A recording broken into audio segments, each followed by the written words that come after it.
States of America, and to the republic for which it stands, one nation, under God, indivisible, with liberty and justice for all. Thank you all. We have an awfully busy agenda this evening, so let's kick right in. First up is the approval or discussion around the regular meeting of September 14th. It's my nice way of saying we need to discuss or someone needs to make a motion. I make a motion that we accept the meeting from September 14th. Thank you, Vice Chair Rubik. Do I have a second? I second. I got a second with Basha. Any discussion? Hearing none. All those in favor? Aye. Opposed? Abstain. We got, Aye. So I'm going to go 4-0-1 on that. Yep. Thank you much. It's too fast for us. It's about expediency. Next up, community relations and announcement. Select Person Zarowski, if you could take the floor. So what we have today, if anyone is interested in learning more about our government and how it works, the Board of Selectmen have several openings on boards and committees that you might be interested in. Board of Assessors, we're looking for one member. Boston Post King Committee, we're looking for one member.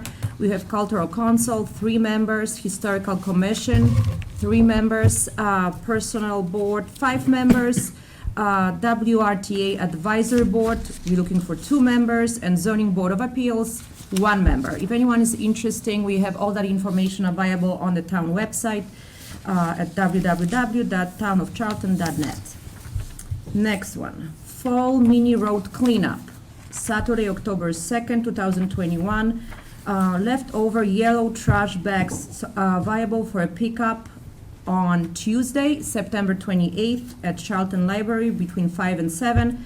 Thursday, September 30th at Town Hall Lobby, 9:45 until 11:15. Saturday, October 2nd, on the Commons at the Gazebo, 8:30 to 10:30. And there's a little note that disposal of roadside trash can be done in 3 ways. First, place bags in your own trash bin. Second, take bags to transfer station in North Oxford Saturday morning. 3, bring yellow bags to dumpster at DPW barn. For more information, you can contact Linda. Linda can be reached at 508-615-3568. Trick or treat, we have Sunday, October 31st, between 5 and 7:30. And then we have trunk or treat, Sunday, October 24th. That's between 1 and 4 at Charlton Arts and Activity Center at 4 Dresser Hill Road. Kids are invited to come in costumes. If anyone has any interest, families, businesses, any organizations, everybody's invited to host and decorate the trunk and provide the prepackaged treats to the trick-or-treaters. Please no liquids or unwrapped items. If you want to serve the spot, you can email charltonarts7@gmail.com. That will be it. Thank you, Bosh. I appreciate it. Any other announcements from the board? Here now, we're going to open forum. And actually, Ed, I'm going to hold off on you for 1 second, if that's all right, because we have an amazing announcement, I believe, from our favorite library board of trustees. That's a big build-up for you. I'm expecting. I know, it's going to be hard. Better not mess up. Well, as you know, our current library director, Cheryl Hansen, after 15 years, is retiring from the library. And that created a situation where, as trustees, our main purpose as trustees is to hire a new director. We sent out notices for applications. We had 4 individuals that we asked to come in for interviews. 3 chose to come in for interviews. They're the ones who had the qualifications that we were looking for. And at the end of all of the interviews, I should mention we had a great deal of help from Lynn Dwyer, your HR person. 15 years ago, we had no kind of help, and her help was immense. And so I would like to do a shout out to her. After reviewing all the applicants, we chose Karen Wall. Karen previously, most recent, worked at the Mystic Nowak Libraries down in Mystic, Connecticut, And prior to that, she was for 5 years the director at the Pearl Crawford Memorial Library in Dudley. And so we're very pleased to announce that she will be starting on November 1st as the new director of the Charlton Public Library. Cheryl came in when we first finished the renovation, well, actually before we finished the renovation, and has brought the Charlton Library forward in such amazing ways. I'm sorry that she feels she wants to retire. The relationship with the trustees has been fantastic. But I am confident, and I think the trustees are all confident in the process we went through and in our selection of Karen as the new director, and we feel that the Charlton Library will be continuing to provide the services that this community expects of the library going forward. So that's my big announcement. And that's about all I can say at the moment. That's fantastic. Thank you. Hopefully you'll all have a That's a big chance one. to Yeah. meet her at some point before she takes the helm. That'd be great stuff. That'd And be again, great, yeah. I'm sure, I speak for the board, we're all very excited to meet her. And, once she gets her feet underneath her, if along with the partnership we have with the library board trustees, if you'd like to come into a meeting and, and she can introduce herself to the public and just kind of have a nice meet and greet, I mean, obviously, that invitation is standing. Okay, great, thank you. Cool. Thanks, Devin. Thank you, Steph. Next up, Chief Knopf. You see him once a year, and I bet you I know why. Evening all. Just here for a public announcement, this Saturday, we'll be holding our biannual, I guess is what you call it, Family Fun Day down at the station. We're going to be closing off a section of Power Station Road, open it up for any families, kids come down. We're going to do some tours, some fun things with the kids, may let them shoot the fire hose and stuff like that. So we just wanted to get it out to the public that this Saturday, 12 to 4, Charlton Firehouse will be open for an open house. That's awesome. The second thing, more towards my duties as the fire chief, I'm just looking to inform you that with the last few days of rain, we've come into a mold problem at Station 2. Yeah, so we're looking to have some remediation done at the building, get that taken care of. Mhm. Yeah. Is it safe for the folks to be in there now, or? Well, that's what we're going to find out. Yeah, because We've- I personally, I don't want to take chances with that. If they shouldn't be there, we got to get them out. This is not the first time it's happened, it's the Yeah. second time since I've been here, and, so we're getting ready to put in an insurance claim and have somebody come out and remedy the problem. Good.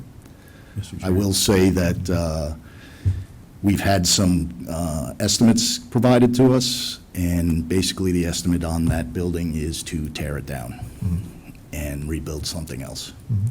So, just giving you that information. It might- Yeah, honestly, it might be. Probably All right, is. let's go David, No, then I probably like- Steve. No, Mr. Chair, I was just going to ask the chief and Andrew to work together to make sure we get the estimates. Yeah. And it has to be done, so. Absolutely. I mean, we're not going to put our folks in jeopardy in like a moldy building. We'll come up Thankfully, with it's not staffed, but we've had equipment that's. Well, but people even coming in and out, Yeah, that's. and we've had gear that yeah. we've had to get rid Right, of. exactly. Steve, did you have something? Is there, if we had to tear that building down, is there another location in town that you guys have identified that we can put that apparatus in the meantime? No. Highway barn, I don't know, I'm asking. Haven't looked into it. Mm-hmm. I would say you would probably have a hard time getting anything into the highway barn. You got a big garage. Yeah, Chief, let us know what comes back on the estimates and the overall recommendation. Then we'll all put our heads together and come up with something that keeps Okay. everybody safe and obviously the equipment in a state that can be used. All right? Patsy and Bosh, you guys got anything? Good. Thanks, Chief. I really thought you were coming in to ask for more money, so it's not too bad. Free cash is coming up. He just did. He just asked for more. All right, you know what, we have a 6:45. What I would ask the board briefly, though, I know we have one of the managers over at Quarter Keg. We're doing a change of manager under new business. In order to expedite that, would there be any objection to just taking care of that now so we can leave? All right, so we're just briefly going to hop down, John, I'm going to be with you 1 second. We're going to drop down briefly to change of manager of the Quarter Keg Pub. Andrew, if you could do the honors. Attached is a request from Quarter Keg LLC for a change of manager from Pollyanna Ferris to Michael S. Savoy. They have completed the proper paperwork needed. I'd recommend the board approve the change as requested. And once the board approves the application, we move forward to the ABCC for final approval. Any questions for Mr. Savoy? It sounds like this is our standard change of manager like we always do.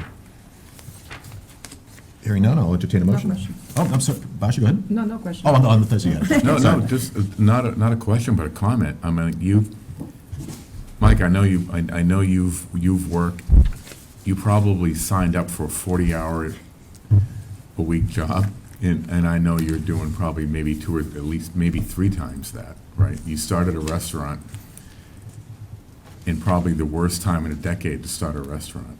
So there's kudos to you, and you guys are doing a great job. And the town of Charlton really appreciates what you're doing.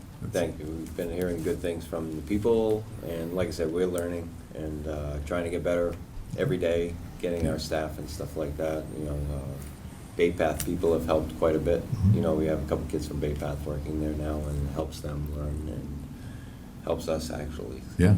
So. Awesome. Cool. Do I have a motion? So moved to approve. I have a motion? Second. Any further discussion? Hearing none, all those in favor? Aye. Opposed? That is unanimous. Mrs. Savoy, thank you, and continued good luck. Thank you very much, and I appreciate all the town's support. All right, so that's that one. So, Mr. O'Rourke, thank you for your patience. We're going to go under scheduled appointments for the 6:45. John O'Rourke, Community Electricity Aggregation Program Update. John, always nice to see you. Thank you, Mr. Chair, members of the board, Mr. Town Administrator.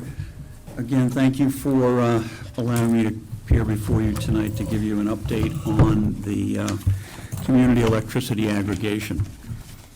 Before the meeting, I was talking to the chair, saying how happy I am to be here in person tonight rather than be on Zoom, because I am totally zoomed out after the last 18 months, as most people are. Andrew, do you have something to put up, or do you want me to just go on? If you would just want to go through the slide deck. Okay, just I go don't on have this, it, go with keyed the up, slides, unfortunately. okay. Essentially, that first slide, enrollments, I just give you a breakdown from the launch, which was June of 2017, where you had 3,427 enrollments. In August of 2021, that's our latest number, we have 3,287. That's pretty stable, through that 4.5-year period. The maximum that was achieved was 3,429 in February of 2021, earlier this year. And the minimum was last year, November 2020, at 2,652. You'll notice on that graph, which is, not meant to be read, that's why it's so small, but essentially you have these little blips that come up, there's 3 of them there. Essentially what happens there is that every 5 to 6 months, we get updates on new residents in Charlton, and we send them a customer notification letter, and most of the time that increases the enrollment. As you can see, those blips, okay? That's what happens there.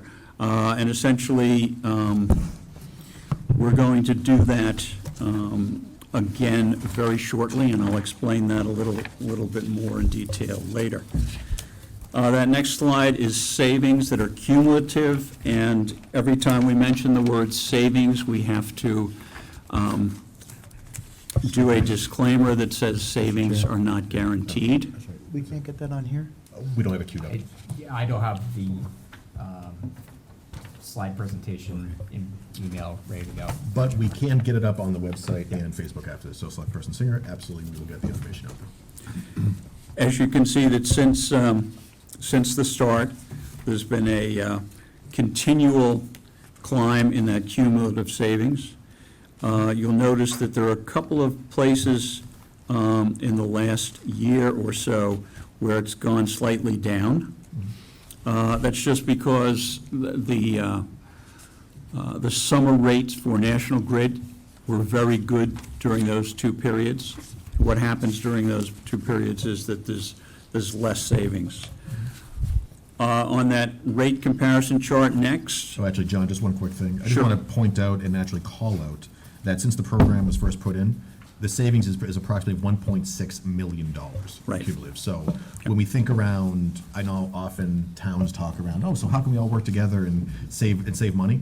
This is a perfect example of, Mm-hmm. again, based upon a lot, $1.6 million saved for Charlton residents. So anyway, just want to call that out. But again, this will be up on the site, but sorry, John, I didn't mean to interrupt. yep, that's right. On the rate comparison, you can see from the start, from the launch, the blue line is the rate for National Grid, and the orange line, the rates for the aggregation. We last renewed in January of 2020 at that 10,316 number, and that goes until December of 2022. So that stays fixed until then. The latest, let me go to that next slide. This is the biggest story. The National Grid rate that was just approved is 14,821 per kilowatt hour. Very high rate. We were expecting it to be high, but we weren't expecting it to be that high. And that compares extremely well to the aggregation rate at 10,316 per kilowatt hour. So during that next 6-month period, you're going to see a real blip in that cumulative savings. And their next adjustment, we can't make any predictions, but we think it'll be high. So at least until, well, from November 1st to 21 to April 30th, again,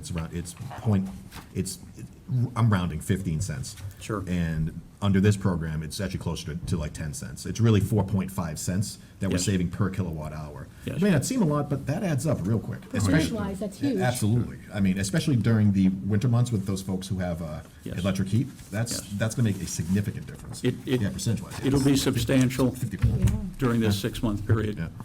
And as I say, we can't make predictions on the National Grid rate adjusting in that next period, but we think it's going to be above the 10.3. This is like an investor call, John. You're going to keep saying that over and over again.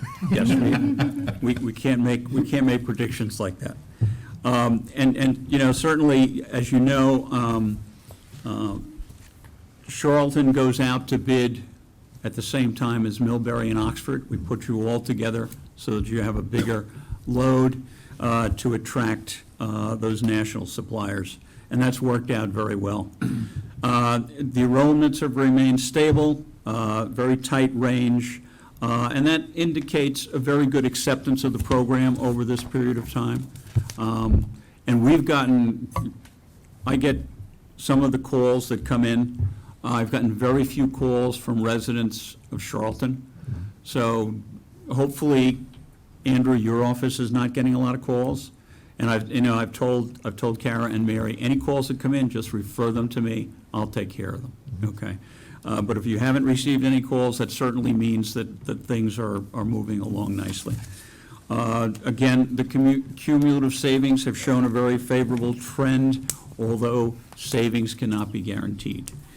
And again, it's expected that the aggregation rate is going to continue to compete very favorably with National Grid rates. And again, we have to say savings cannot be guaranteed. So, as I say, I'm very happy to be here in person and answer any questions that you have. Mr. Thanks, Chairman, John. Select person Singer. I'll just make sure I understood you clearly. Yep. Savings cannot be guaranteed. That's right. So, yes, I'm a wise, never mind. That said, yeah, I think it would be beneficial to state, especially for newer residents who may not have been here the last time, that there is a difference between the supplier, you know where I'm going with this, and the person that may be taking care of your actual physical support if there were issues. So becoming a part of the aggregate doesn't mean you still don't have National Grid support. Right. So I just want to make sure that the residents realize they're the supplier. So they're supplying the electricity, but the infrastructure is still maintained by National Grid. Exactly. No, very well said. Yeah, very important point. National Grid continues to do everything they do for their own basic service customers. The only difference is the fact that the supply is coming from a different supplier. There's no difference in service from National Grid because people are on the aggregation. They continue to call National Grid with any billing problems, any outages problems. National Grid continues to service the infrastructure. The only thing that changes, and some people don't even, the only thing that changes on the bill is the name of the supplier and the rate. Everything else stays the same. So it's a great program that way, in terms of National Grid continuing to do everything that they do now. So Except guarantee the savings. you're absolutely right. Exactly. Member Singer. Right. Any other questions for Mr. O'Rourke? All right, hearing none, John, we continue to appreciate our partnership, and we look forward to seeing you again at your next update in person. Thank you, Mr. Chair. Thank you. Thank you, members of the board, Mr. Town Administrator. Appreciate Have a it. good night, and Thanks, John. good seeing you all in person. Thanks, John. Take care. Drive safely. All right, it's going back to appointments and resignations, please. Zoning Board of Appeals, Andrew? All right, attached is a request from Ryan P. Avery seeking to be appointed to the zoning board. This request was forwarded to the Zoning Board of Appeals, who is recommending the Board of Selectmen appoint Ryan P. Avery as an alternate to the Zoning Board of Appeals. This appointment is a 3-year term. I'd recommend the board make the appointment. Questions from the board? No questions, but I would make the motion. We have a motion, do I have a second? Second. Thanks, Patsy. Any other discussion? Hearing none, all those in favor? Aye. Opposed? Aye. That's unanimous. Welcome, and we look forward to working with you. Next up, the per diem dispatcher. Police Chief Dowd is asking the board to appoint Sherry Kaser as per diem dispatcher. I'd recommend the board make the appointment. So moved. Second. I have a motion, I have a second, any discussion? Hearing none, all those in favor? Aye. Aye. Opposed? That's unanimous. Welcome. Next up, dam monitors. Look, I'm a child because I still think that's funny. Attached is a request from the Conservation Commission asking for the board to appoint the following dam monitors who will conduct the drawdowns. South Charlton Reservoir Dam Monitor, Jonathan Brooks. South Charlton Reservoir Drawdown, Jonathan Brooks and Phil Sear. Glen Echo Lake Dam Monitor and Drawdown, Andrew McMahon. I recommend the board make the appointments as requested. And what is the preference of the board? I make a motion, we appoint our dam monitors and our drawdowns. Second. I just can't help myself, I'm sorry. I just really can't. I have a motion, I have a second. Discussion? All right, hearing none, all those in favor? Aye. Aye. Opposed? That's unanimous. Thank you, Patsy. Resignation with regret. We have been notified that Bill Johnson has resigned from the Zoning Board of Appeals due to moving out of town. The board should accept his resignation. A letter thanking him for his service to the town is in your sign folder. The opening has been posted on our website. I make a motion that we accept the resignation. Thank you, Vice Chair Rizzo. Do I have a second? Second, from Mr. Singer. Discussion. Hearing none, all those in favor? Aye. Opposed? That's unanimous. Again, thank you for your service. All right, moving back down to new business number 2, request to accept the donation of land. We're talking Pikes Pond and its dam.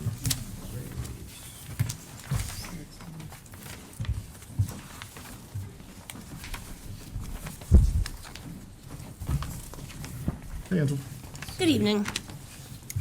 For those of you who don't know me, I'm Angela Panichon, the new Conservation Director for the town. And I'm here tonight to discuss the acceptance of Pikes Pond and another parcel by the town of Charlton and the Conservation Commission. So there are 2 parcels together that equal 46.4 acres.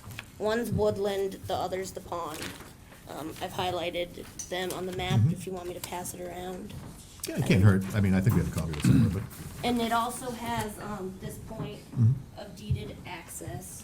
thanks, Angela. We do have the title certificate completed, which shows a clear title. The donation is from a nonprofit, so there would be no loss of tax revenue. The commission did vote on the 8th to accept the donation. The 2015 dam report did have it classified as a low hazard in fair condition, with some routine and minor maintenance of brush removal, and tree removal recommended. If there is a problem in the future with the dam, I'm confident that we could seek a dam seawall repair grant to pursue any sort of repairs, but it was upgraded in 1997. And I also did get the Phase 1 environmental assessment today. It is 240 pages, but from my brief reading of it and not super digging in, at least from the executive summary, there does not appear to be any sort of environmental contamination or any sort of issues with the property. There was one de minimis condition that they noted, and that is that on the island, there are sort of, well, the island has a beach and unpermitted fire pits, so people have been canoeing to the island and having fires, so that was the one thing that they called out in the whole report as a potential issue. Thanks, Angela. You're welcome. So my only concern at the time was around the dam inspection, and, again, reviewing the same information you did, it doesn't appear that it's anything that we need to worry about in the near future. Obviously, things can change. However, that being said, I find it, for myself, I find it much more advantageous to the town to accept the property and take on that smaller risk potentially down the road. Because again, we're getting more conservation land that, again, we don't know what the town's gonna look like in 20 years. So I think that the more that we can wrap up now, especially when it comes to waterfront, the better off we'll be. So that's my 2 cents, but I defer to the rest of the board. And what are your wishes? My only comment was that the last time the dam was inspected, it was 2015? Yep. That's quite a while ago, though. Is it reasonable to have another inspection done to make sure we're not taking on a blue herring here, or? Yes, I can definitely I look don't into know that. I'm what not that costs. sure That's what, all. Yeah, I believe the Office of Dam Safety has a schedule in which they review dams based off the aging condition. So, and I believe that a low hazard dam, that's probably less than 30 years old. They probably, I think, every 6 to 7 years is the review schedule versus doing it every year, like high hazard, Yeah. low Yeah, condition. yeah. Okay, that was just a question I had. No, yeah, I think it might have, I think I read somewhere for like a low hazard, it was even like 10 to 15 years. Yeah, but- I thought it was closer to 10, but it's been a while. Mr. Chair, for the benefit of the residents and everyone here as well, through, or to you and the town administrator, so other dams in town that the town hasn't taken, when those dams need work, repair, or anything else, the town usually pays for it, and then there's an assessment to the abutters to get the money back for the residents. Are there abutters to this? And if so, why is the town taking this particular dam when we haven't taken others, and not just taking the same approach to this dam, whereas if there was work that needed to be done, the town would pay for it and then bill the abutters via assessment? I think it's because it's basically coming out of the equivalent of a land trust, as opposed to something else, but Andrew, I'll defer to you. No, I think it's just the intent of the acceptance of the donation isn't necessarily to, for the purpose of repairing the dam or any town, liability here. It's strictly for conservation purposes, so it's not that we're looking to take action in order to make the dam repair. Right, it's just, I guess my question is, and for everyone's knowledge, just the position it puts the town in. So if there were abutters and the town takes this donation, I'm not saying we should or shouldn't, then the town is going to be paying for any dam repairs without being able to go back to abutters to recoup that money for residents, like we do with other dams. It doesn't look to me like there's a whole lot of abutters on that. There's not, I didn't think there's so. Yeah. only a few, and, Yeah.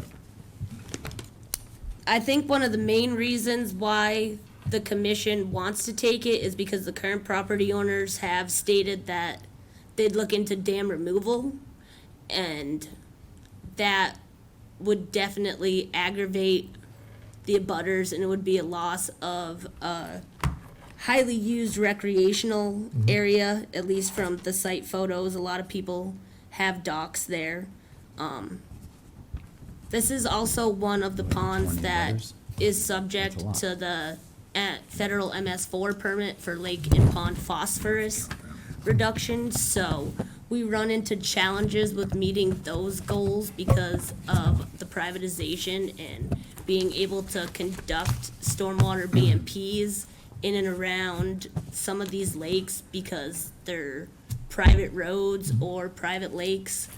So this would help us meet MS4 goals. It would protect the recreational interests. It would also protect Little River. So how many butters are there? I'm not sure exactly. From my look, and I could be counting wrong, but I see about 20, Right. which is more than a handful. But, Pikes but, Pond.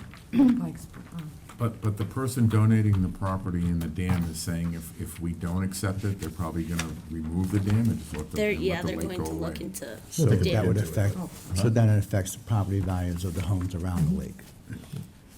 I think our three options are accept the gift, deny it, or table it for a couple weeks until we have other questions that would make members feel comfortable either way. So I'm fine with any one of those three options. If someone makes I an think, I'd be a little more comfortable with having another inspection done on the dam.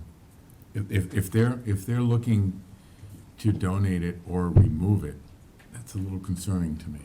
Not to make things more complicated, but also if you take the dam down, you lower property values, you also lower the town's taxable income from those properties. Of course. So it's a very 26. complicated issue, really. It is. It looks like 26 about it, select person saying. So that's a lot of abutters. Yeah, it is. Patsy? To be honest, I'm not sure if they would follow through with the dam removal or if they're using it as leverage too. What happens if we, because I've never been a part of something where it's actually conservation land for all intents and purposes has been rejected. What would happen at that point? Is it basically they can do with it, I don't want to say as they please, because clearly they have to fall under conservation, but would it just, I mean, even hypothetical, I really don't know what happens. What if they stop paying taxes? We would get it. They don't pay taxes, Yeah. they're Oh, a anyway, so they nonprofit. could Correct. just walk Yeah. away and they would, It seems They- like the corporation that owns it is dissolving, so they're Yeah. trying to liquidate their assets, and that's what's happening. So it would go kinda either owner unknown. I mean, I'm Right, not it's- 100% sure what happens when a corporation or nonprofit owns land and It's one of then those weird ones. they dissolve, and then they're still listed on the deed as the owner, but they don't exist because You want Mr. to, Chair, David? All Oh, of- I'm sorry. No, David, then Patsy? just if we can maybe wait 2 weeks, get some more information, because, and look, I'm not opposed to taking it, right? Because at the same time, we want to protect our residents, which also protects the taxable income. It's the business side, but you want to also keep them whole. But at the same time, if there's a way to do it without the town taking ownership and taking responsibility for any future repairs, like every other dam where we can assess the abutters, I'd like to make sure we have all the information necessary to make an educated decision. Patsy? I agree. I like the idea of having our own public recreation land that the board has, just to have additional space, and to have, a public water. I mean, there are there's lots of private concerns wa- that, pieces of yeah, water, so come up it's about. nice, it's a nice thing for our residents. With the dams, I know that there's been a lot of discussion about dams and how many bad dams we have in the town, and this wasn't on one of the high-risk Correct. dams. No, yeah, it's not. I mean, I would, if we were gonna vote tonight, I'd want us to have it. I don't think there's much of a risk with the dams, and you said we can possibly get grants and,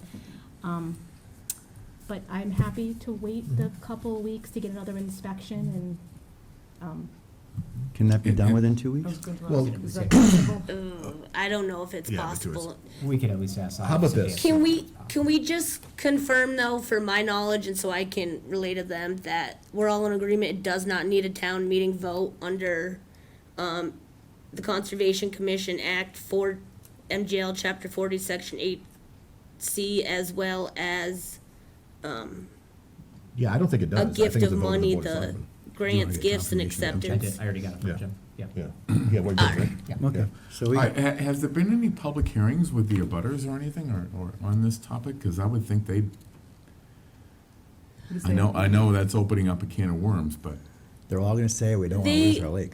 yeah, of course They they are. were- No, I know, I'd like that. All right. They were all contacted as part of this Phase 1 environmental assessment.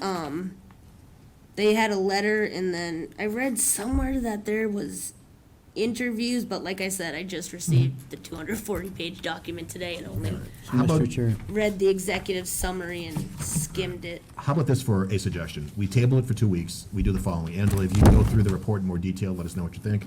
To select person's Corona's view, let's take a look and see what it would cost and how quickly we can get a dam inspection, and select person Singer. I know you had some concerns around just. what happens if they dissolve, now there's no longer that owner? Yep. And also, are there other ways to, even if they do, to prevent them from tearing down the dam? And if we can hear their residents, Yep. at least, one or Well, two. I don't think, What is Mr. their Chairman, correct me if I'm opinion? wrong, I don't think anyone here is opposed to taking, but we want to make sure we do Yeah, it's the right thing, do right. due diligence first. So let's table it for old business for 2 weeks. Angela, if you could just kind of report back to see if you find anything else on that. Andrew can work with you to find out around the dam reporting as well as the inspection, I should say, but also additionally, what are the pros versus cons around how this would work? And also, if we want to talk to Concom again, we invite them to speak up as well. Yeah, a Okay. few if-thens would be helpful. Yeah, If this exactly. happens, Yep. this happens. If that happens, this happens. So basically, we'll like reconnect in 2 weeks, see where we're at, and honestly, if we need another 2 weeks, we'll do that. Because there's no point in rushing into anything. We just want to have all of our proverbial ducks in a row. Is there a list of abutters that you already have? You just email, will you email that to me or us?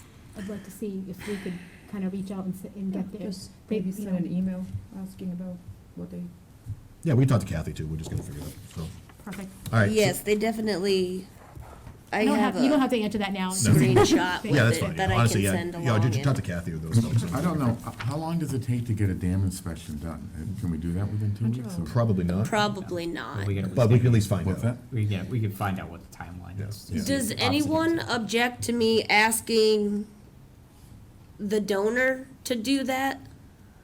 To hire an engineer to do it, to save costs? No, I'd actually prefer that. Oh, yeah. All right, yeah, just no, yeah. checking. All right, so Andrew and Angela, why don't you guys work together, try to figure it out? And again, if we can get any other input from Concom as well to see, I mean, I know they voted for it, but just let them know, like, kind of where we're thinking, and Okay. and we'll just have a conversation in 2 weeks. And if not, we'll just bump it out in another 2 weeks, because unless there's a hard, fast date, which I never react to well anyway, this actually works out better to. There's to not, make sure there's we're just good. the clarification that we definitely don't need to, push it through to get on the town meeting warrant, and Yeah, no, I absolutely just not, said yeah. from my experience that No, correct. accepting donations doesn't normally require that, only Correct. when you're transferring property. Yep.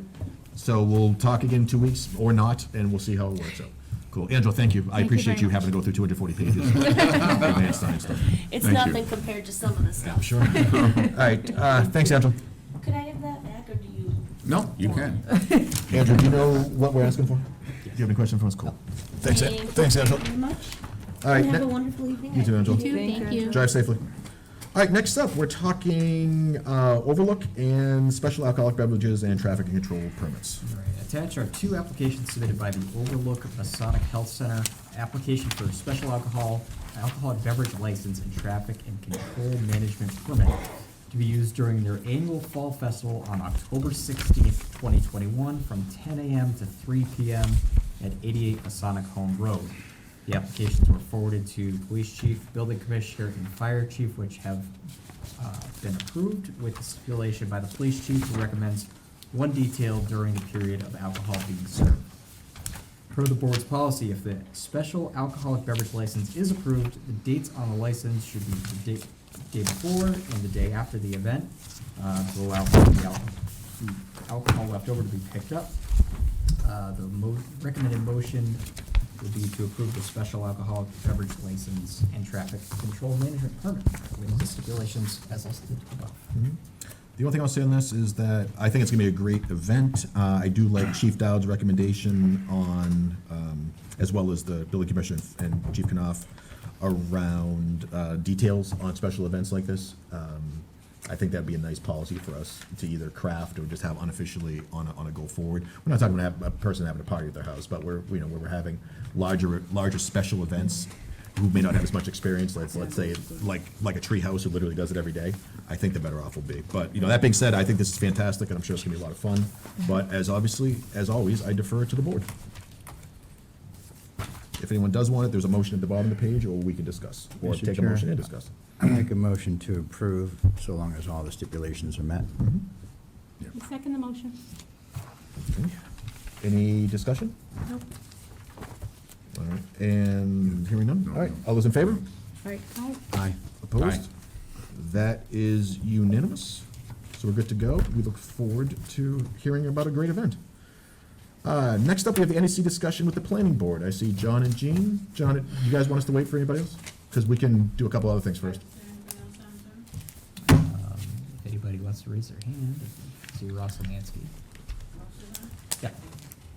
I see Ross. Oh, Ross, Alicia. See Frank raising his hand.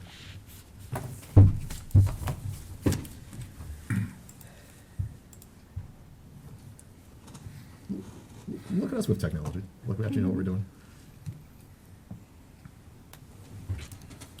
Hey, Russ. Frank, you're on mute, just so you know. Oh, you're good. There we go. I know, I'm impressed with you. All right. Hey, John and Jean, if you guys wouldn't mind coming up, just so we can hear you better on TV.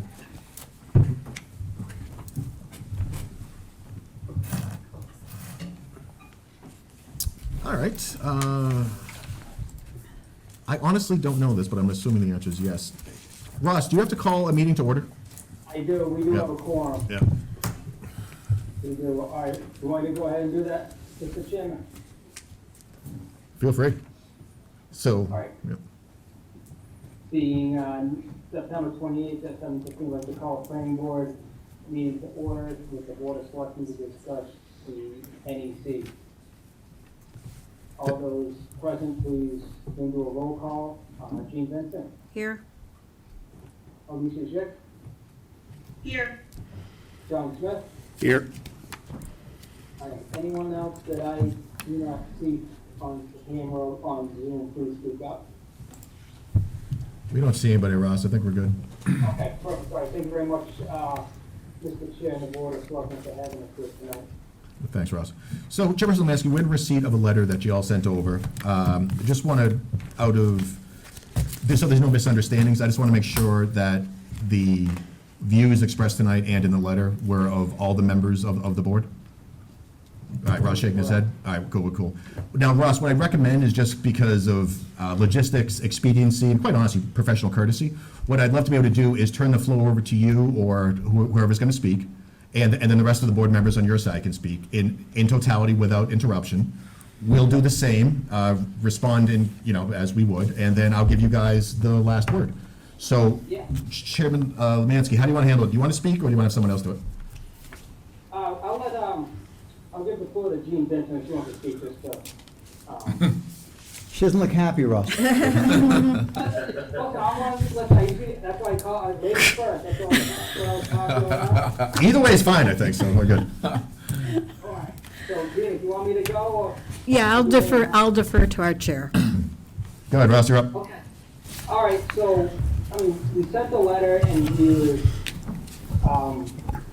saw what's transpired with the host agreement, this and that, and we were a little taken back as an intervener that we weren't consulted on it, and just, we've been pretty involved, that being our, the planner Randy Benson's been pretty involved in it, in contact with the planning board, and even as well as the other interveners in town, that being the Board of Health and the ZBA, and heard that they weren't contacted either, and then there was a subcommittee on that, and they weren't asked about any opinion or anything about that, and we're a little taken back. And I mean, our opinion is, being town residents, even being on these boards, we should all work together. And it just seems that there was an oversight possibly on that part, and we're just a little taken back, and that, as being the planning board, we have a set of rules and bylaws that the taxpayers and town voters pass. And we like to hold those up, and it just seems that, yeah, it's just a special situation being an energy user, and the state has these rules and regulations for those where they can bypass this stuff, but it just seems that the site just really didn't make sense and wasn't, it might not have been the best situation for the town, but listen, you guys went through with the host agreement, but that was just our opinion of it. And I'll turn it over if Alicia has anything to say or John has anything to add to it, or even Gene, go right ahead and speak up. No, I completely agree. Okay. So, Gene, John?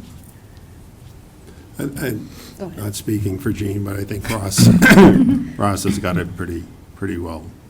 We felt that we needed to respond and let you know our opinion of what I think the lack of consideration of having us as being interveners, number one. And I know it's your role to negotiate, which is fine, but to hook us on that wagon, and as it turns out that we have no process to review this project. We do not have an informal review process. We have nothing that they are asking for us to approve. No legal vehicle to do that. So we're just kind of probably befuddled on how, frankly, we have no ability to review this project. So, and for us to be part of it as interveners, it's kind of, we're at a loss, actually, so. I think that was the whole big thing. None of the interveners were contacted, talked with, discussed with.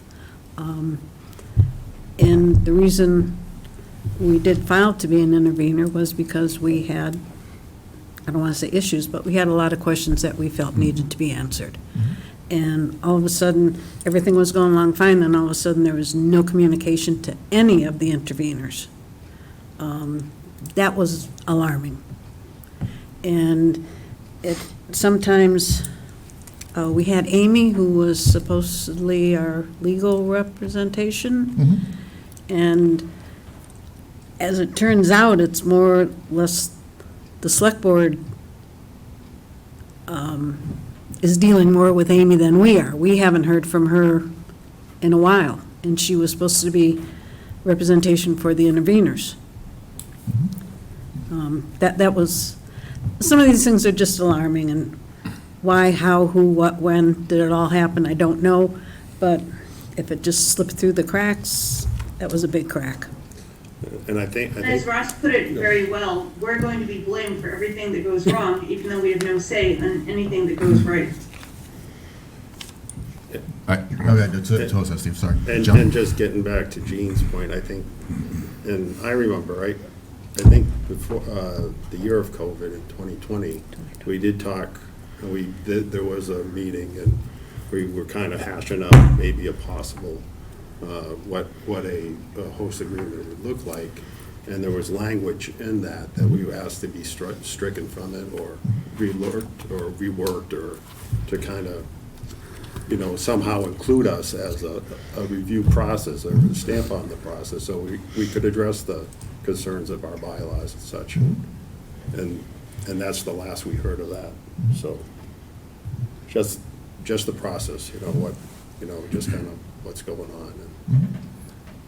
Thanks, John. Thank you. Any other comments from the planning board reps before we have? Does Mr. Lombardi want to make any comments too, so it's complete? Yeah, Frank, we have Frank Lombardi, the esteemed Frank Lombardi, Esquire, on, from the Zoning Board of Appeals. Frank, talk to us. I think you're there by yourself tonight from zoning, so you don't have to, Yeah, this is, I was talking to Randy this afternoon. He asked me to join in the meeting tonight, which I was happy to do for everybody.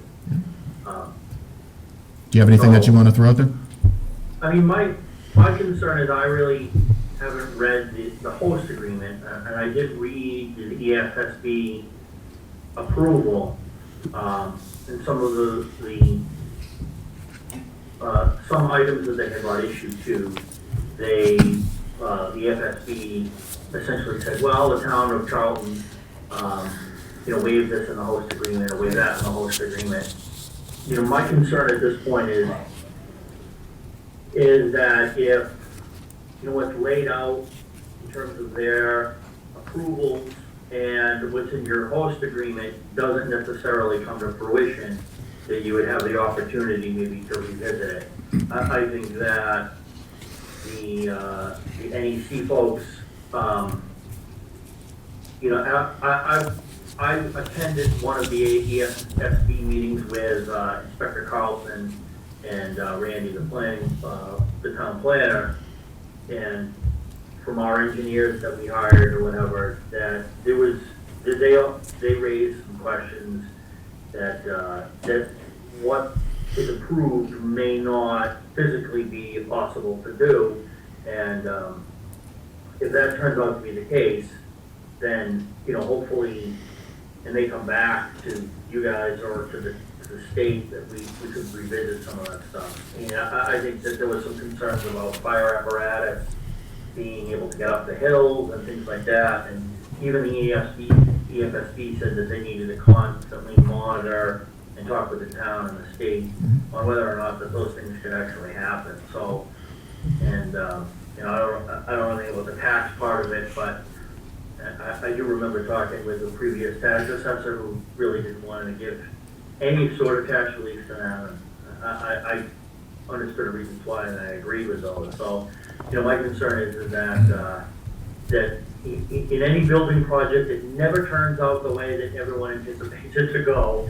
And these guys at NEC, I think, are expecting a perfect outcome, and that might be the case. I mean, they've maximized the engineering, and it even looks like they still have issues even finding a connection to the natural gas. Doesn't look like Millennium was giving it to them, because they're listing it as an alternate at this point, not a primary connection. So it looks like they're gonna have to cross 169 and go up, you know, Carpenter Hill and or some other area to obtain it. And it doesn't look like that's even totally secure at this point. But, you know, I guess we'll see what happens. Like I said, is that hopefully you guys will be able to get an hour or something like that if you need to, or to look at this. Unfortunately, you know, I just am concerned that what they want to do and what they end up being able to do are not going to be the same things. Thanks, Frank. That's my only big concern. Thanks for hearing me out. Thanks, Frank. So, all right, what I'd like to do is just respond to a couple points briefly, and then turn it over to the rest of our board, and then Ross, I'll give it to you, to your folks to have a last word. So, first, let me say, and John, you're right, that the planning board really has very little to do with this, and I'm being kind when I say that. As a reminder for everybody at home, this is a state-approved project, and let me caveat that by saying right now there is a prelim of approval, and it's being voted on October 6th. Let me also state that they did not need a host agreement to proceed at all. And again, I'll invite the rest of the board members to disagree with me. The Board of Selectmen entered into discussions with the host agreement with the assumption from legal counsel that this was going to get approved. And in the absence of a host agreement, we would have gotten no concessions. They could have simply said, well, they being the EFSB and the DPU simply saying, yes, we're going to approve this, and there you go, life goes on. In theory, and in fairness, could they have rejected it and required a host agreement, or just rejected it outright? Absolutely. But that wasn't a roll of the dice we were willing to take for the residents in town, because they didn't need the HCA to proceed. We were simply looking at it to say, how can we as the executive board protect our residents as best we can? So that's the first thing. One thing that was also very telling in the tentative decision, and I'm paraphrasing a bit, obviously, of that the good of the Commonwealth outweighed the concerns of the town. I find that nauseating, but that's the reality. So all the interveners, you all did a great job. You know, Frank, and I'll get to your thing around the fire in a second. You all did a great job presenting the issues, saying why it wasn't a good fit. I don't think many people on this board, even today, feel that that is a good fit. But I don't believe that the signing of an HCA had anything to do with the approval, and I think it was going to go through, or it probably will go through no matter what. And let me state unequivocally, I believe that the prelim decision would not have been changed in the absence of an HCA. Frank, briefly on the fire station stuff, I know we spoke to our legal counsel, and again, I don't want to get too much into executive session, but many of those issues have now been resolved. I can't say anyone's particularly happy about it, but the EFSB at this point has taken safety into consideration, and also as part of our discussions within the HCA, there's going to be additional training, there's going to be additional other give-backs, if you will, for public safety. I'm going to hold off. I mean, I Yeah. don't know what's in your HCA, so, I just read from the preliminary approval, some of the things that they had. Oh, yeah, no, Frank, about that. trust me, that was like reading a phone book. I will also say, I mean, that's part of my job, so it's not that big of a deal. Yeah, I mean. Frank, actually, Frank, my concern could I just hold you off on like 2 minutes? I'm going to give you a chance to speak at the end. Sorry, Frank, I didn't interrupt. I'm going to give you guys a chance at the end to kind of retort. Just because of the logistics, and again, professional courtesy, I just don't want to back and forth. Additionally, I'd say, John was correct, as always, that there was an LNG committee. And when it met last and et cetera, I don't know. But also to your point, we invited members of the planning board in to have discussions around an HCA. So everyone, I like to think, knew that it was happening. If there was a misunderstanding, a mistake in us not coming to you first, I would personally apologize for that. It was not an intent to be a runaround. We viewed it as if anyone on the LNG committee had questions. I know, between Patsy, Jean, there were a lot of other members of that board. Those could have been escalated with a simple question of, so where are we at? And we would have been happy to have that conversation. So perhaps we were expecting a pull for information as opposed to us doing a push down. If that's a misunderstanding, that's something that can be reconciled in the future. But quite frankly, it was still an executive board decision. Whether it's right or wrong, that's up for the voters to decide. But again, our legal team has always been available to the LNG committee, and as Jean mentioned, that's why she was hired to begin with. Now, if there was a misunderstanding there, we can have a post-mortem to figure out how that works. Regarding tax relief, there's something called a manufacturing exemption that is part of the HCA that, again, we're kind of rolling the dice on to say, if town meeting approves X, and Frank, this is kind of what you were talking about, Ross, of if town meeting approves a tax agreement, they will not pursue the tax exemption. If they pursue it and win, which is, again, we're throwing dice with the lawyers. I mean, I think planning board knows above anybody when it comes to what can happen legally. We could lose a tremendous amount of money. So again, as part of the HCA, we were trying to guarantee with certain assumptions that the town would not have a negative impact via this LNG project. So again, just trying to explain it. Now, again, briefly, around the, interveners are legal, it was our understanding, and Andrew corrected me, that the HCA had no impact whatsoever on the rights of interveners. If there is a political, and I mean that nicely, issue around a lack of communication, that was inadvertent, and that can be discussed. But the rights of the interveners were not, or should not have been impacted by this, because we as a town, the executive board, we're going into it, and we don't try to step on the other toes of the other board. So I just want to address at least some of the key points that I had heard. What I now ask is other members of our board to speak up. I'm going to hit David first. Then when we're done, I'm going to kick it back to the planning board and Frank, and then we can come up with better ways to communicate in the future. So Select Person Singer, you're up first. Thank you. I'm going to be short because I can't be as nice as Selectman Borowski. And my blood pressure is boiling right now, to the point where I'm going to take a break after this. When we got that email, it was mind-boggling, quite frankly.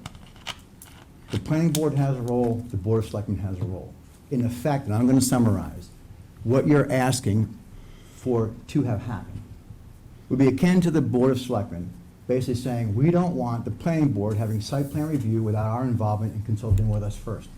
You're a duly elected board with responsibilities, so is this board, number one. Number two, Selectman Borowski is correct. The HCA has no effect or impact on you as an intervener or any other intervener. As an intervener, you should know that. Number three, and I tell you, I'm not happy. No, do you think? Number three, planning board had representation on the LNG committee. It hasn't met because the committee's function was over. That committee met, and you had representation. When that committee met, some of the discussion went around what we would like to see everyone involved in that committee in a host agreement. It was clearly stated. We can ask for a lot, we may not get it all. Some things that are requested may not make it in, some may make it in and get pulled out through negotiations and back and forth. Once it gets to that stage, it's not the planning board's responsibility, it becomes this board's responsibility. What's really got my goat going right now, quite frankly, is the fact that you had the nerve, and I'm going to say it that way, the nerve to cast aspersions on this board, that an action we take, shake your head, the action we take is going to make the planning board look bad. I'll be frank with you. The planning board has made this board look bad when it came to solar, when you drop the ball, marijuana when you drop the ball, and now LNG when you drop the ball. And the reality is, every time the planning board has dropped the ball, this is the board that takes the heat, not the planning board, because the board of selectmen are the ones that always get blamed. And the reality is, I'm about time getting sick of the planning board trying to blame the board of selectmen for doing what we are elected to do in our job and taking that responsibility and not trying to pass it off on somebody else. I could go on, because my list in my head right now is longer than Selectman Borowski's, and it would not end well. Vice Chair Whitlock. Okay, well, I'm gonna change the whole spectrum of that conversation and say that I'm sorry. I left the planning board as chair, and I started the LNG committee, and I know how involved we all were. I think that the boards, one of the goals in this town is for all the boards to work together for the same project, and even though I understand that the host is the responsibility of the select board, I apologize for not communicating better. And we should have fed more information and not that pull of information. It's just my opinion. We all work better together. And I think that there's so many different things going on in the town. I don't think, it definitely wasn't done on purpose. And honestly, hell, I could have called and said, and I didn't, and I should have. So, again, I apologize. We'll work on it. We want, especially with the big projects coming in, we all want to work together. Even though we get the legal stuff and we have the attorneys, all the other pieces that the other boards specialize in make our decisions better. So, again, that's my opinion, and we really did, we really had great lawyers, and the HCA really does look good, and I do wish we brought you in on that. Thank you, Patsy. I'm going to go Basha, then Steve. I agree with everything that was said. I completely understand your concern. I go with what Patsy said about the communication, although this is a two-way track. You know, we're dealing with so many different things right now at this moment in this town, and I don't want to compare responsibilities by no means, but it shouldn't, I just feel we shouldn't be us reaching out to the boards. It should be the boards reaching out to us, and I'm just gonna be firm on that. We always, we all about transparency. We kept saying this over and over again. We accessible through every possible outfit, emails, town itself, the meetings that we have, every possible outfit. Andrew's here all the time, answer every question. Every single person here, I think, I feel is here. So as much as I feel sorry, because yet again, this shows a miscommunication of the lack of the communication. Certainly there was never an intent, but I want to make the point of it. It shouldn't be us reaching out. It should be you guys reaching out to us. And we always will be here to answer and get you involved in any way possible. That's the only thing I have to say to that too. Steve, anything you got? Yeah, Steve. We had probably 4 or 5 meetings with the attorneys over this whole project over the last 3 or 4 months. And what came clear to me was that, and I think it's clear to you guys as well, is that our hands are tied. This project's gonna go through. So what can we possibly get out of it for the town? Or what can we possibly avoid losing for a town? So like Bill said, the manufacturing exemption, if they filed that, I think it was like a 70% reduction in taxes they would pay every year. So the host agreement, in my mind, when I voted for it, was just for that. If they signed the host agreement, maybe it might have helped them slide through a little bit, maybe it makes the town work a little better, but then they would not be able to go for that manufacturing exemption. Through the chair. And lose Can I that just 70. clarify? I don't think they're upset about the host. I think they're upset about not being involved in the process. So No, I don't but I'm explaining the process, that's all, yeah. Well, I think we're all aware of the process. And forgive me, Dave, I'm sorry you have an axe to grind with us, but I'm glad you got it off your chest. I can keep going. Time out to both of you, John. Hold on, please. Please. You know, I won't say anything else. No, it's okay. No, you can admit it. Okay. Steve, finish it. Randy was in some of those meetings, though, I believe. Which meeting? Wasn't he? Meetings Am for I what? correct? Meetings are Was your- Randy in some of those exec meetings that? Maybe, no. maybe, I don't think exec, or maybe one. but- Right? That No. I was, all right, all right. I Well, if he was, we and don't you know know what, about and it, for but- that, then we should have kept you in the loop, but it was and I'll share Bill's opinion and probably the rest of the board. No one likes this project. None of us are super happy about it, super excited about it, fired up about it, but if we can stop them from going for that manufacturing exemption, then I think the town's better off, and that was the point behind it. It wasn't, but there was also a deadline that we had to meet prior to, so. Thanks, Mr. Chair, just a So- point, we could certainly pull the attendance records from any LNG committee meeting to share with you, members of your board, who were at those meetings and who participated. Thanks, David. So I'll just say this one very brief thing. Your points are all well taken, Frank, you too. Any slight was obviously inadvertent. Yep. I think it was just a matter of a line of demarcation of the Board of Selectmen felt X, you guys think Y. That's just another example, like our all boards meeting. We just have to find a better way to be empathetic and understand each other's positions more, and just literally find a way to work better. And, maybe some of that is, again, those all board meetings, maybe we just talk more type of thing. But at least, just speaking for me, your points are well taken, and at least for the next X months while I'm chair, I will go out of my way to make sure that you guys are in the loop when discussions are occurring. And I'll do my best to push information down, but to Select Person Zarowski's point, you gotta meet us halfway. And when you have any questions, God knows Andrew's always around, unfortunately. Just give him a call, and we're gonna give you that info. It just sometimes what's important to you may not, we may not be thinking it's important to you. So if you have a question, just call us, because we're gonna give you the answer immediately. All right, so that being said, I'm gonna give you, out of professional courtesy, you guys get the last word. I would just ask that we still have a ton of business to do, so. Ross, let's start with you as chair. Yeah, I'll let my other members go first. I'll go last. So, Gene, you want to go first? Go ahead. Gene, the floor is yours. It just, the calling, Patsy hit on it, and Barbara hit on it too. Calling, keeping in touch with each other, and I do agree, that works both ways. I mean, phones work both ways. I could have called, and I didn't either, so I take the blame for that. Yeah. In the future, I got y'all on speed dial now.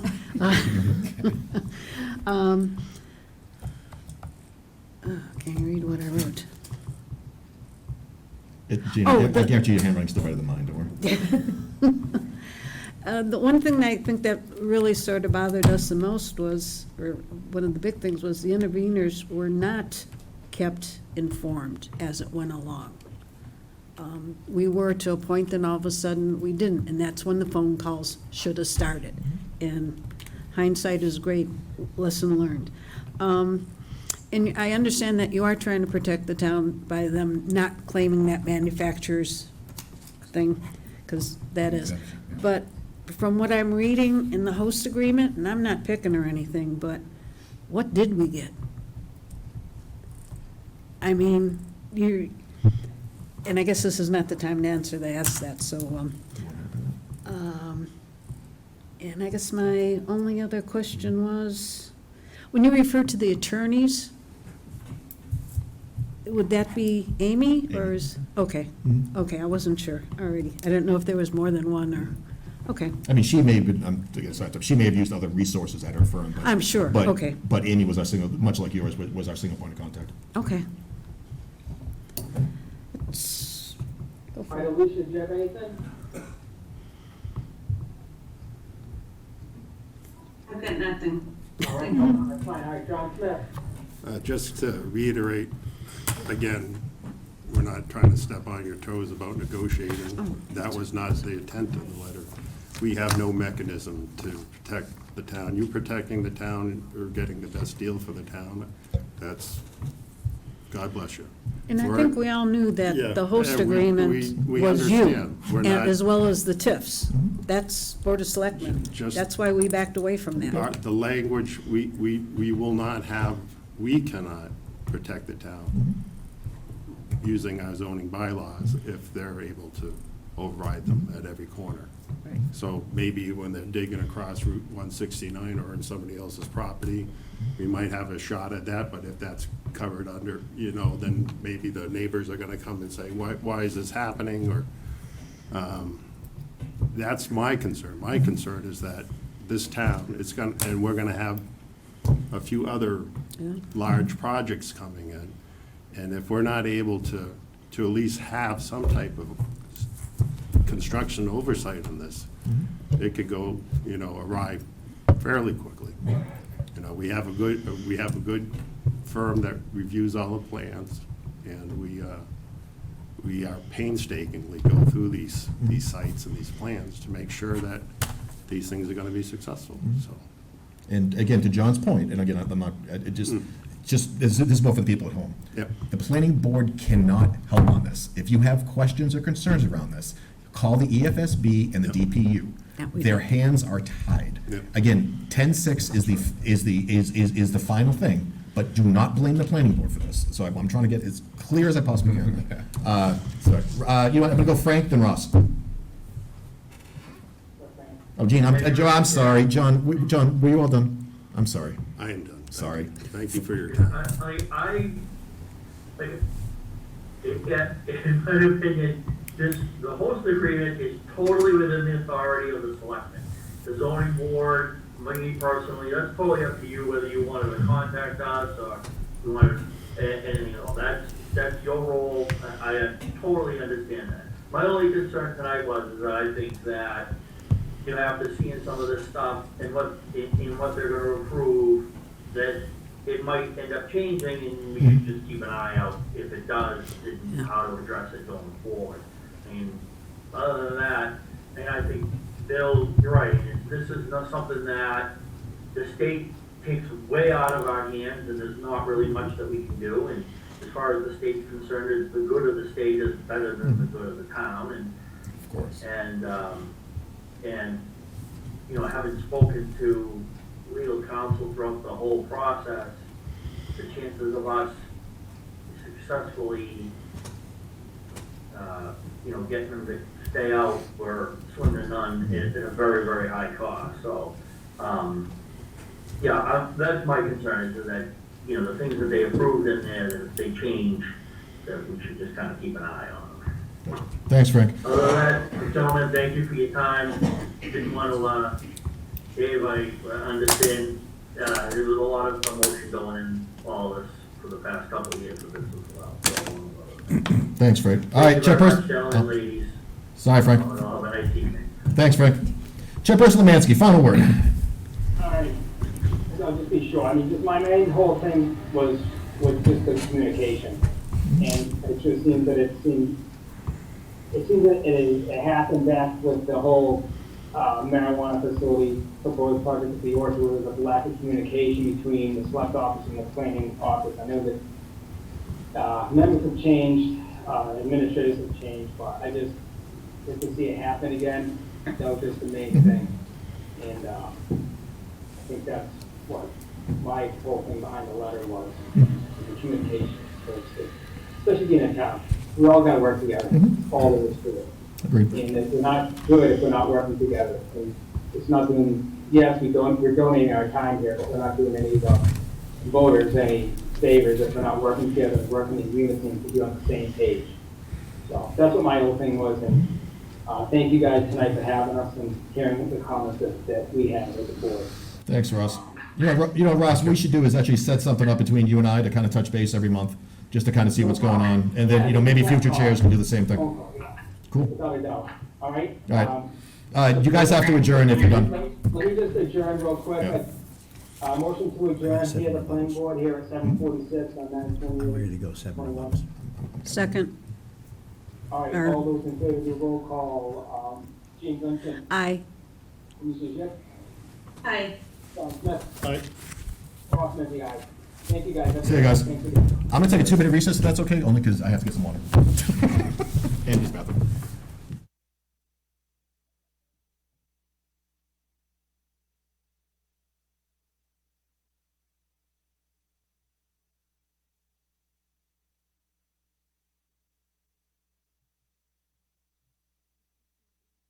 Yeah. Yeah. Okay.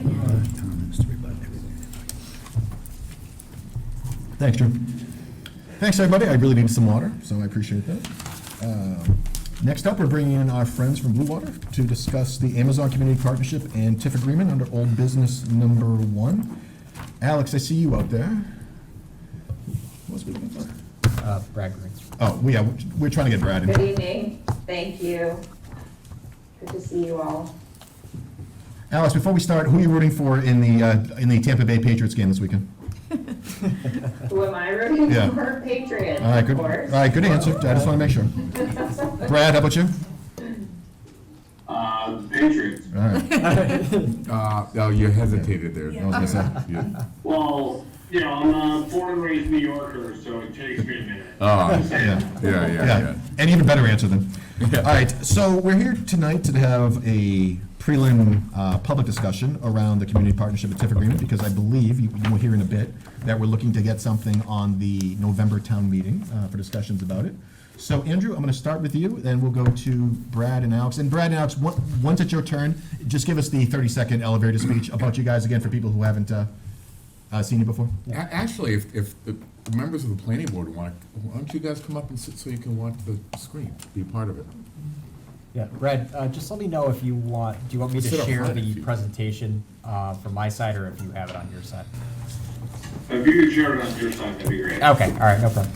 Yeah, so basically, over the last couple of weeks, really, me and the negotiating team, we've all really kind of got together with Brad and everybody on that side to try to hammer out as best of an agreement as possible, understanding that Amazon is looking for a tax increment financing agreement to help their project move forward, considering the huge amount of investment that the project would bring in.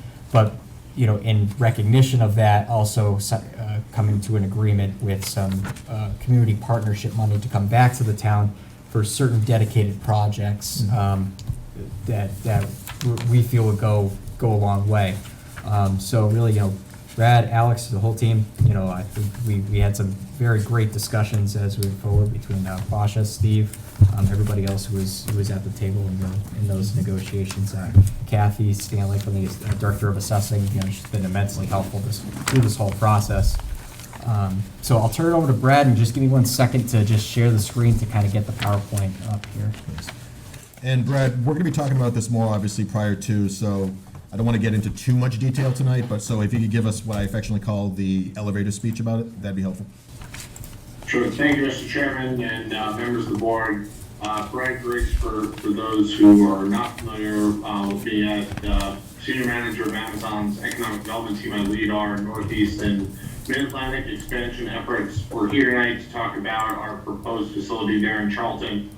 I'm joined by Alice from Blue Water, who is our development partner on this project. What we're talking about here this evening is our Amazon robotics sortation fulfillment center that is proposed to locate at 53 Sturbridge Road. It's an approximately 2.8 million square foot facility that we're currently evaluating at this location that would involve approximately $325 million of capital investment and equipment costs, as well as generate approximately 1,000 new full-time jobs. And what we're looking at, as for consideration with the board tonight, is tax increment financing that would help with our project evaluation as Amazon considers all of its projects competitively and holistically throughout our network, how it can best serve our customer base, but also these deals need to make financial sense, and that's where the tax increment financing that we're discussing here comes into play to help with the evaluation of this site versus other sites throughout our network for future considerations from an investment standpoint. So with that, I'll kind of turn it over to Alex to discuss, Blue Water's role, as well as to jump into the presentation that we have here this evening. And Alex, just before you do that, again, I just remind everyone at home, this is not an approved project yet. It's still working its way through the planning board, so, I don't want anyone to have any false impressions about where we're at. So, Alex, I just wanted to give that disclosure, like John O'Rourke before. That's exactly right. Thank you, Selectman Borowski. That As Brad mentioned, I'm from Blue Water Property Group. We're the development partner along with Bay Colony Properties for the project here, which we are currently working closely with the planning board, with the Conservation Commission, and the various state agencies on getting approvals. We're decently advanced on that process, but still have a long way to go, as Brad said. And this is a parallel and collaborative path that we've taken with Amazon board, and are, as a development partner, understanding of the key town priorities throughout all the agencies. So, as Brad mentioned, we're the development partner here.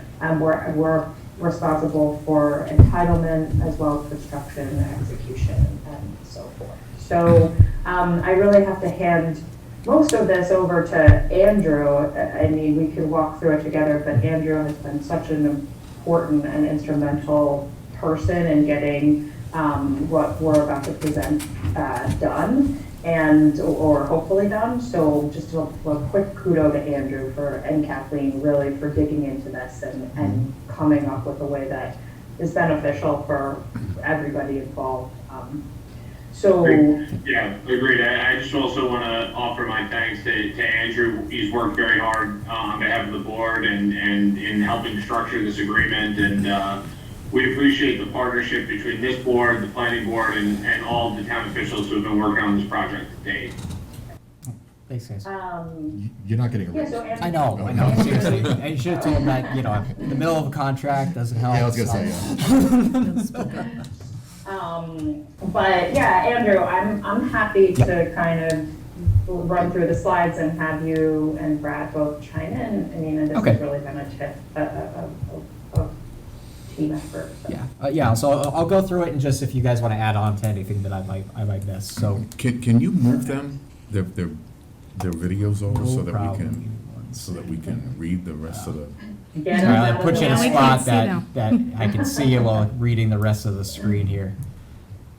So basically just, this is just an overview. So I should say that we built a website to kind of outline all this stuff. It will be attached to the town website right on the main page for anybody who wants to go back and look at this stuff. So I know it's a lot of wording just for a slideshow, but just trying to give a general overview as to kind of some of the TIF information as to the process and why we got to, why we're going in this direction. So just of note from this page, so essentially a town can negotiate under a TIF any length of term up to 20 years and any percentage up to 100%. The term of this proposed tax deal would be for a 10-year term, not for a 20-year term. And Andrew, could you especially emphasize the part in italics? So the TIF, this would finance the cost of construction. Once the TIF is done, they will go back to paying 100% of the real property of the assessed value of the property. It's only applicable to the real estate value, not the personal property value, which is another tranche of the tax value that's going into it. I'm sorry. So, here, I gotta move you guys back over to the other side.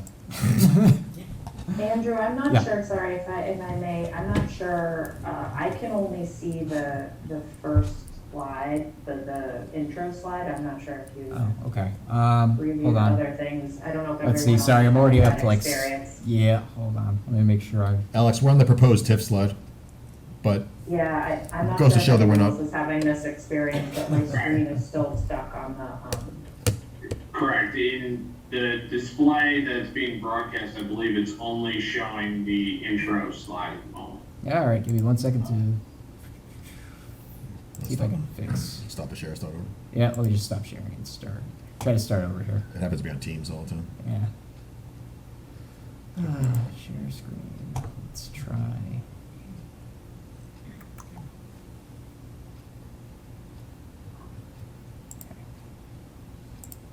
Brad, what do you see now? yeah. All right. Perfect. Yeah, you know what it was, is it didn't go into the PowerPoint on that side. All right, so these are the basic terms of the TIF as we're proposing. So in year one would be a 55% exemption.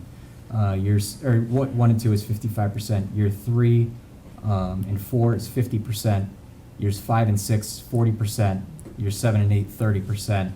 Year 9, 20%. And year 10, 10%. So it would be this gradual decline of the benefit as as we go over to the term, basically moving into the full tax assessment. So kind of how does that project, or how does that actually come into play here? Let me see if I can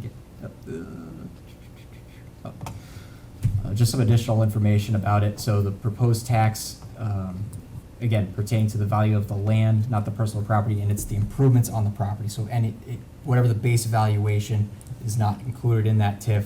It's very minimal right now because it's basically farmland at this point. So basically any of those building improvements would be included. Taking a 5% reduction of the current tax rate, using a rate of 14.25, because adding this in where it's projected that the rate would go down, so that it's a kind of a healthy number to use as a projection. The projected savings to Amazon over this 10-year term would be $11.6 million, a little over $11.6 million. The town in that time would receive $18.9 million in new tax revenue, just under that TIF. And then the 10 years following the conclusion of the TIF would then be projected to receive another 30.6 for about almost $50 million in just tax revenue over a 20-year period. And that's property tax. That is property tax. On top of that, over that 20-year period, it's estimated that it would generate another $16 million over that period. So over a 20-year span, again, this is only a 10-year TIF, but over the 20 years, you're looking at a $65 million influx into just the tax revenue for the town. So, move you guys around again.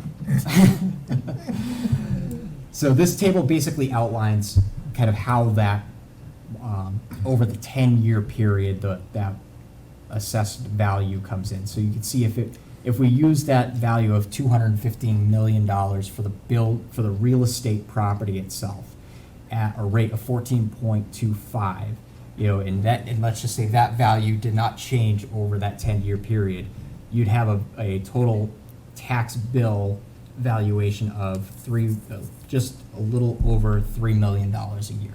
Mm-hmm. How we're structuring it is that in the first year with the 55% would basically be about 1.3 million. That would escalate based off the depreciation of the TIF up to 2.7 million at year 10. Now the other half of that is the personal property value. So the personal property, estimating at about $100 million of personal property value in the property, would start off high with 100% of the value in year 1 and slowly depreciate over time.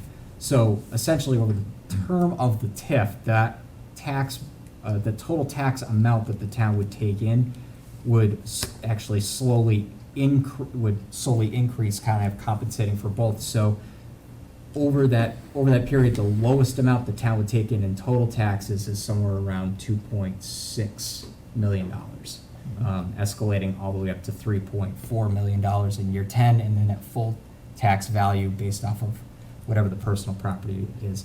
And again, these are all subject to change based off what's final in the actual depreciation schedules, but this is to give an idea as to what type of magnitude of tax base that we're actually looking at as part of this agreement. Alex, Brad, I don't know if there's anything else you wanted to add before I move on. I would, if I could, Andrew, it's just so that people understand the personal property. How do you come up with, $100 million in value? It's a lot of that. That's not furniture and microphones. That's robotics, high-tech robotics, and a lot of really expensive equipment. So that number is more around that, just so people understand that personal property number is a real number. And what's noted is that may go up to a higher percentage if at any time during that period they were to say replace a portion of the robotics in there. So if they bought 25% of their new robotics, that 25% then would go up to 100% valuation on the personal property versus that depreciation schedule. So a lot of those numbers can fluctuate, especially based off of however they decide to purchase things and seek the revaluation. So going into the community partnership agreement aspect of this, the first aspect of it is the improvements to Mass DOT. So obviously with the number of, it being right on Route 20 and 169, Mass DOT is going to have a large say into what's going to be required for them to get the appropriate intersections onto Route 20 and 169. Right now, that estimated value is about $5.3 million that would go into it. And while that's not a town road, it's a town benefit. It improves the way that pretty much, our busiest highways in town are going to function over the next 20 years plus. So, taking into consideration that is the total value of those Mass DOT improvements as it's projected to be right now. And basically, we're just codifying that in this agreement that whatever those Mass DOT requirements are, Amazon will follow through with. Now, getting into actual town benefits, we've agreed that Amazon will give us $1.5 million that will go toward improvements to the roadway and streetscape improvements around Main Street and Masonic Home Road areas of town. What our ultimate hope with this is that we use this $1.5 million to further leverage Mass Works grants money and make basically our dollars go further by trying to get the most bang for our buck and make this Main Street corridor, Masonic Home Road area as safe as possible, because there is that concern that traffic will go just beyond Route 20 and kind of impact this area. So we really do want to make sure that the areas of highest concern are addressed. The next area is STEM programming for the Dudley Charlton Regional School District. So each year of the TIF agreement, Amazon will contribute $150,000 per year for a total of $1.5 million to the school district to help boost STEM education at the Charlton schools. Steve Lamarche can thank us later.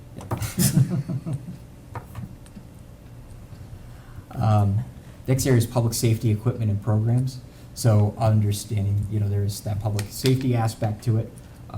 We have dedicated contributions for the purchases listed here. So $75,000 for the purchase of extrication tools, $30,000 for essentially training on response to the hazards of the facility, $650,000 for the purchase of a new rescue for the fire department, and $25,000 for the purchase of additional AEDs, basically replacing them all in all town buildings. For recreation, Amazon will be contributing a total amount of $400,000 to the Recreation Commission for improvements to various sports fields, basically at the Commission's discretion as to how that can best be utilized to improve our recreational fields throughout town. One thing that had been brought up was the need for an outdoor venue space somewhere in town. It had been previously brought up about the Dresser Hill Recreation Area and creating some sort of venue there, especially with the need for having concerts in town. So a contribution of $350,000 to go toward the construction of a band shell, in town for outdoor arts or outdoor events. So those are the main aspects of the community partnership and the TIF. I just kind of pulled together a kind of summary slide here of that benefit. So as we'd said, that total amount of the exemption over that year was approximately $11 million. The total value of that TIF is just about $10 million. So I think that this is a good hand-in-hand partnership to move forward with. So, and I think that, Andrew, if I can, through the chair, I think the takeaway from that is we're looking at over a 10-year TIF. We're looking at something less than a $2 million give back to Amazon over that 10-year period, based on everything they're giving us during that 10-year TIF. That's the difference. This is why everybody at home understands that. So it's 9.8 is what we're giving, 11.5 is what we're giving up, and 9.8 is what we're bringing in. So what If I, yeah, Brad, go ahead. if I may, I'd add that both the planning board and the board of selectmen, as well as Andrew, have mentioned the importance of Cape and Hill as an adjacent property to this facility. While it's not specifically called out in the community partnership agreement that we've outlined here tonight, both myself and Alice and the Blue Water team have had ongoing dialogue with Cape and Hill about how we can be great corporate citizens and a great neighbor to, you know, that institution and an area that's really been appreciated by the town. And we've had a great deal of respect for. Members of my team have visited the site. Alice has been to the site many times, and so we're excited to be able to say that, you know, we are in the process of hopefully finalizing an agreement pending, obviously, the project moving forward and being able to you know, proceed with this exciting opportunity, that we have a partnership outlined with them as well. And I'll turn over to Alice to kind of talk a little bit more about what that looks like, or at least the foundation of what we're proposing there around a potential long-term agreement with them as well to supplement this community partnership agreement. Alex, the floor is yours. Thank you, Brad. Yes, indeed. I think that what I would like to highlight about the community partnership items is, again, how it hits on many views that we've heard from the town over the past year of getting to know this place. You know, making sure public safety is covered, making sure we're addressing traffic improvements, sidewalk. I mean, these are all things that we've heard time and time again through many of the town's leadership, Cape and Hill being one of them. So as Brad said, we're excited to be working with them. We've talked to them about both kinds of we've talked to them about a number of items, including an access agreement for them to use a wetland on our property for their continued education, as well as select tree plantings to help with visibility, along with support of their trail maintenance through financial contribution, education and environmental programming, as well as potential ongoing sponsorship of the camp. So that's the type of items that we've been talking about with them in formalizing in a separate agreement, which was made possible by this board and the planning board through.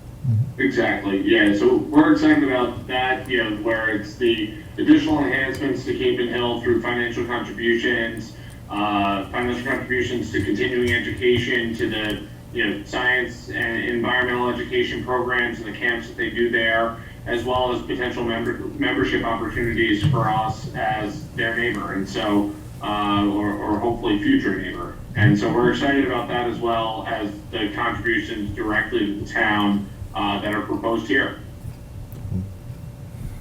Is that it, Andrew? That's it.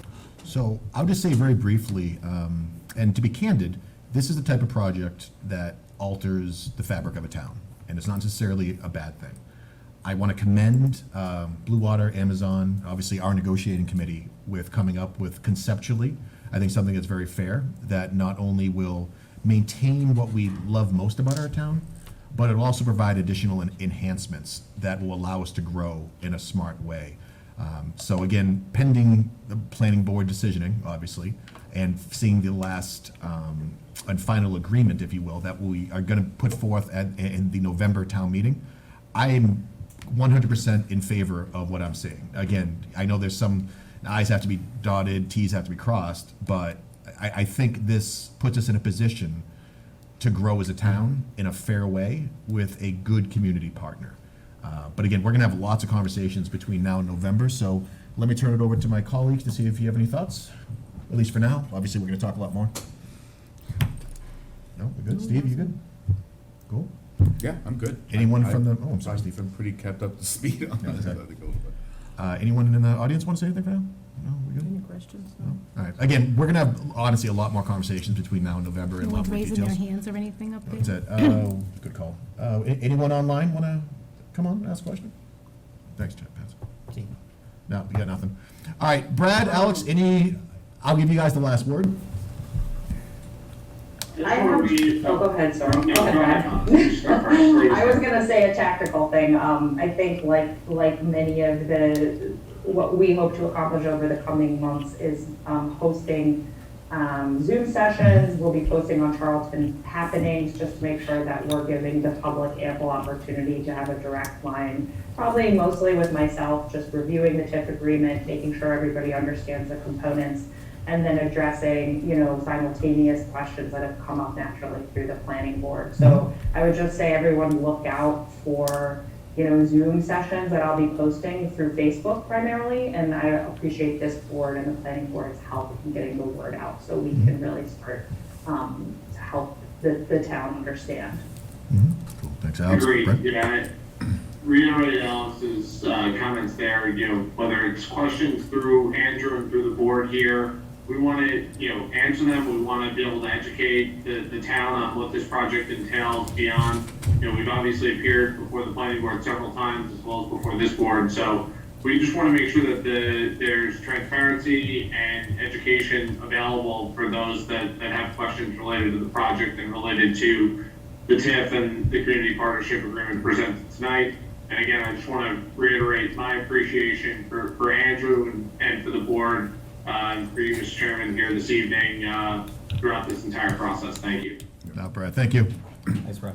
All right, we are good for now. Again, watch the planning board meetings, and we'll assume that no matter what, we'll have a warrant article on there in November, and hopefully we can get it taken care of. But again, it's up to the planning board as well, so go watch their meetings. Yep, Brad, if you're gonna be at town meeting, don't leave that Jets hat at home. Just as an FYI. Unfortunately, it's a Giants hat. Oh, that's even worse. All right, can we just? Brad, I'm taking back everything I just said. No, I'm kidding. All right, moving on. So again, Alex, we're gonna look for some more information out of your side. We We'll see what have a happens. website and we'll Yeah. post all these things throughout the networks. And I just have one question. Is there an official action that the board has to take tonight for the warrant article, or is that? We're gonna close the warrant tonight, and Okay. assuming the board agrees, we're gonna put a placeholder in there, but the final language won't be put in until we talk to FinCom. Perfect. Sounds good. Yeah, we just have to Thank get you that all. final legal. Great to see you, and Yeah. thank you again. Thanks, everybody. Thanks, everyone. All right. Take care. Thanks for Thank your you. time. All right, up next under old business, special town meeting. It was a nice segue into closing the warrant and reviewing the special town meeting requests. And I know the board, we have a copy of it. Just briefly, a lot of these are our standards from unpaid bills in Article 1, interdepartmental transfers, Article 2, amendment to the 2022 budget in 3, capital improvement stabilization fund. I know that's something many of us have been talking around. Miscellaneous capital items, related contracts, stabilization, revolving funds, rescinding the loan authorization for South Charlton Dam. Andrew, I had one on this, we don't talk about too much tonight, Article 9. I'm trying to understand what this Director of Assessing as a member of the Board of Assessors is. Yeah, so this is being proposed by the Board of Assessors that the town adopt a section of law that allows the director, the person that's in that position of Director of Assessing as an appointed official to act as a member of the board rather than having it as 3 elected members. Oh, okay. All right, that's not what you're doing. Mr. Chair, Yeah, David, why is This is 9. I'm sorry? Article 10? Oh, Article 10 is up next. I'm sorry. Why is that on there? Why is it on there? In fact, Andrew, you want to talk about Article 10? Article 10 is subject to the finalization of the negotiations with the police union. So this is a placeholder? Correct. Would Yes. it not have been better to simply put Special Act RE Police as a placeholder, since it's something that's related to contract negotiations, perhaps? Potentially. And a bargaining item? So in case not to be coy, Article 10 currently reads as a placeholder, a special act to remove police department positions from civil service. That is a discussion that we continue to have. That's not to say it's actually going to go forward, but to Selectman Person Singer's point, perhaps we should have rephrased that, but that being said, it's something that we are discussing and we will have a conversation at town meeting about. We're putting the cart before the horse. No, but I think So to speak. haven't they already agreed? Let's talk, Steve, That's let's not talk a about that discussion one for later, here. if that's all right. Yeah, Yeah, just, I know where you're going with it, but yeah. And then the final article is Article 11.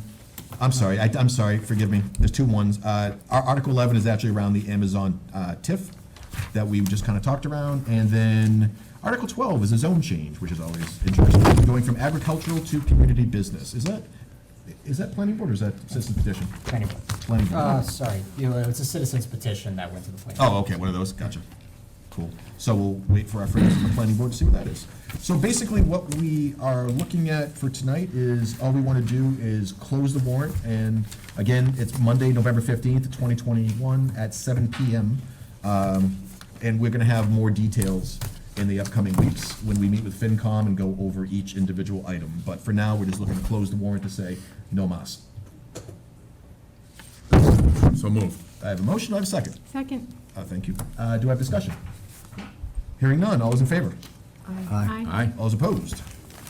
That is unanimous. Thank you much. We will see everyone on the 15th. We're always excited about that. And by the way, as a reminder, we're scheduled to meet with FinCom on Wednesday, October 13th. Always one of our popular meetings that we have. And somehow I just lost my agenda. No, I'm back. All right, up next, we are going to, under old business, we are going to conclude, I hope, our discussion on town hall hours.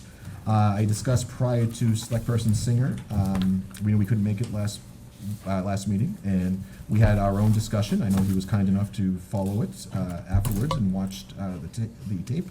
I can't believe I just said tape. God, I'm old. Yeah. He put in his laser disc, and he took care of it. Film? Was it film? Is that what we're calling it? Yeah. The reel-to-reel. Yeah, exactly. God, that's embarrassing.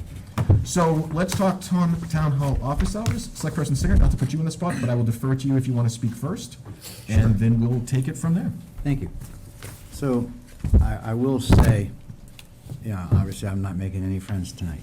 But that being said, people who run for selectmen or who ask for advice, one of the things I tell them is when you decide to run for the board of selectmen, it means you have to sometimes make decisions, even if they're not what you personally want, personally believe in, but it's what the residents want, even if it goes against your wishes.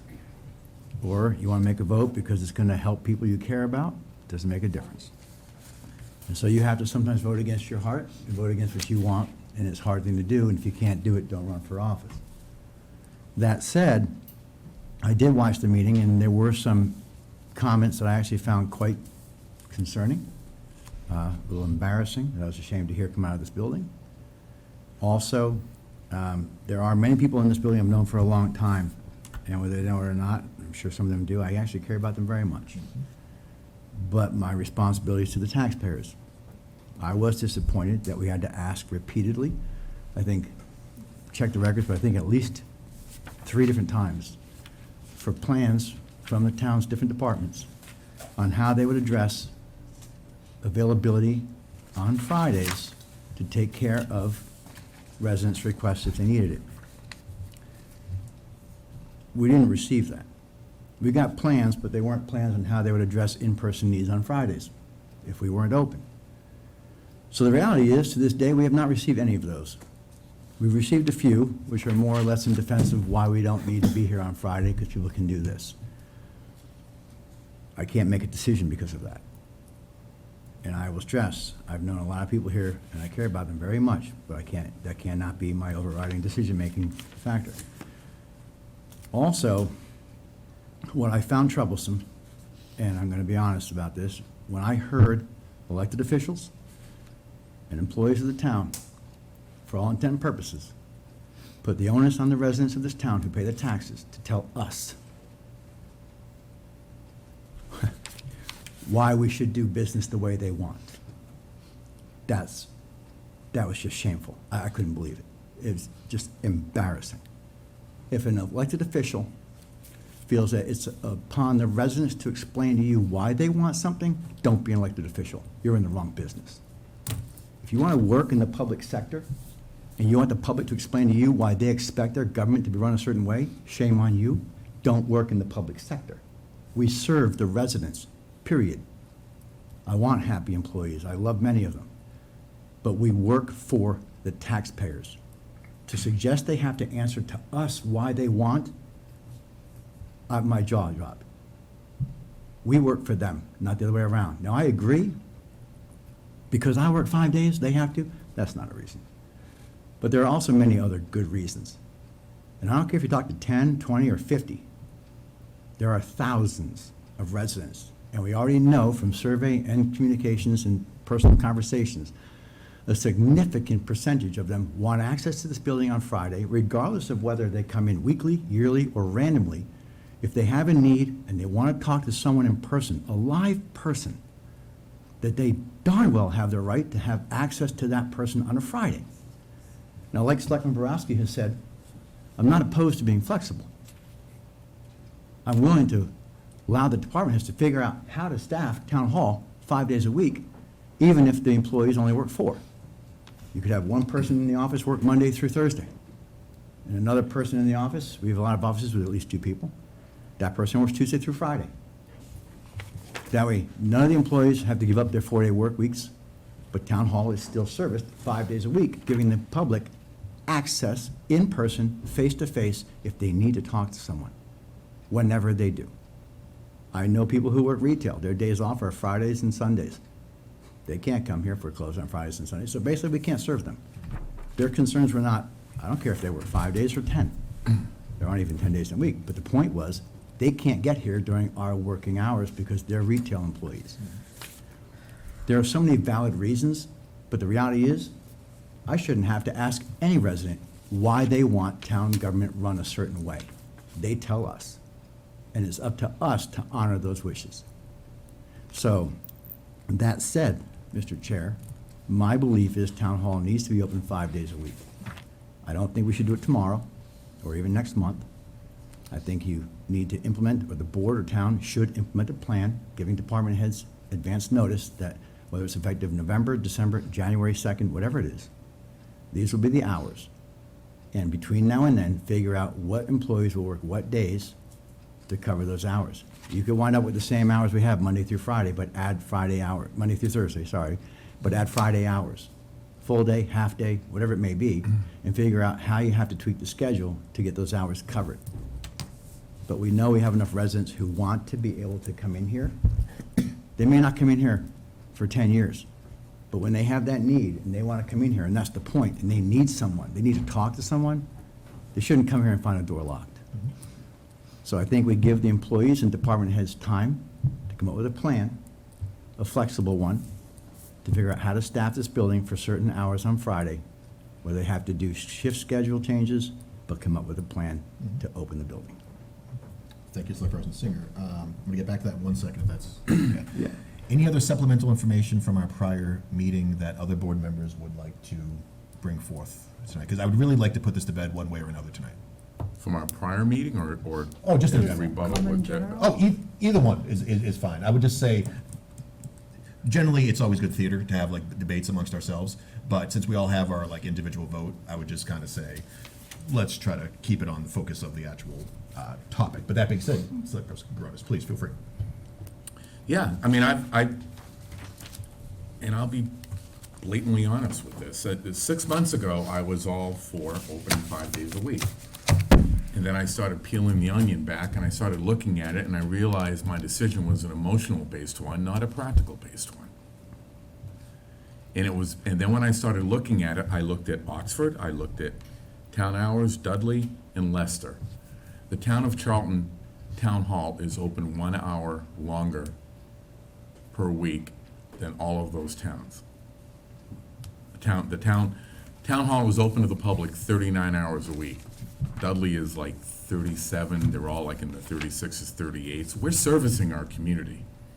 And I also know that a lot of people, like a lot of builders, you gotta look at the volume of the town hall, right? So we're open 7:30 to 5.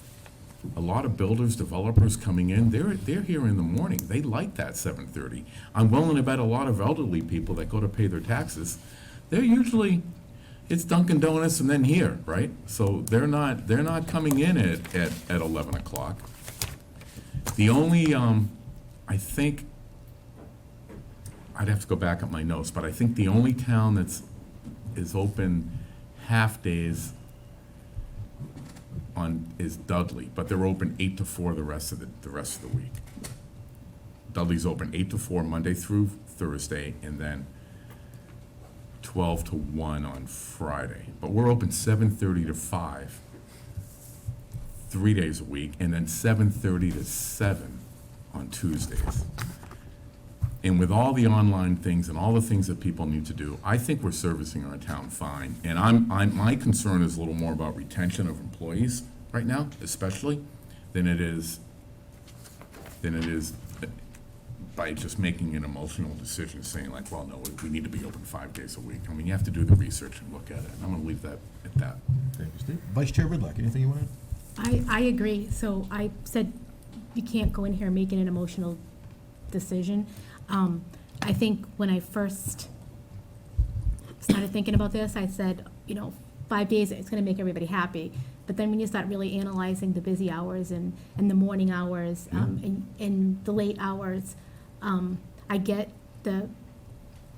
your example, David, with I have Friday and Sunday off and that's it. But do they work from 7:30 to 5:30 on those opposite days? Like they have the morning early hours and the afternoon hours. So I get that same individual. Are they really working 12 hours a day? The other, 5 days of the week. I 100% agree with the employees. You can't find good people. There's lots of jobs open and people are getting multiple offers and Absolutely. I'd hate to lose any of our employees. They just because they're angry about us making a choice. I mean, I guess that's not the way to look at it, but looking at COVID, it's everything. The COVID, we don't know what's going to happen. We don't know if they'll close buildings or the Delta will come back. We don't know. We won't be able to easily find new employees. I've talked to a lot of, I know everybody in town, I think, and I get their comments. And usually when they say, I work 5 days a week and they should, usually when they say that and I went, are you saying it because you want your Fridays off? And they're like, they're like, kinda, just not fair. You know what? But they're not home with their families on the nights that they're working late either. So it's a balance. It seems, I've talked to so many people in this building, nobody wants it. Of course, they don't want it, but they have a good rationalization. I was kind of upset that it looks only 3 boards got back to us with their kind of like a plan, or is it more that just the Health, Treasurer, and Kathy's. Treasurer. so I kind of thought that more boards would kind of jump on the bandwagon and say, this is what we do and this is why really we don't need Friday. It is what it is, but I agree. Oh, not Kathy, wait a second, just me a few. But I that's how I feel. I get the residents, but when I get to talk to them one-on-one,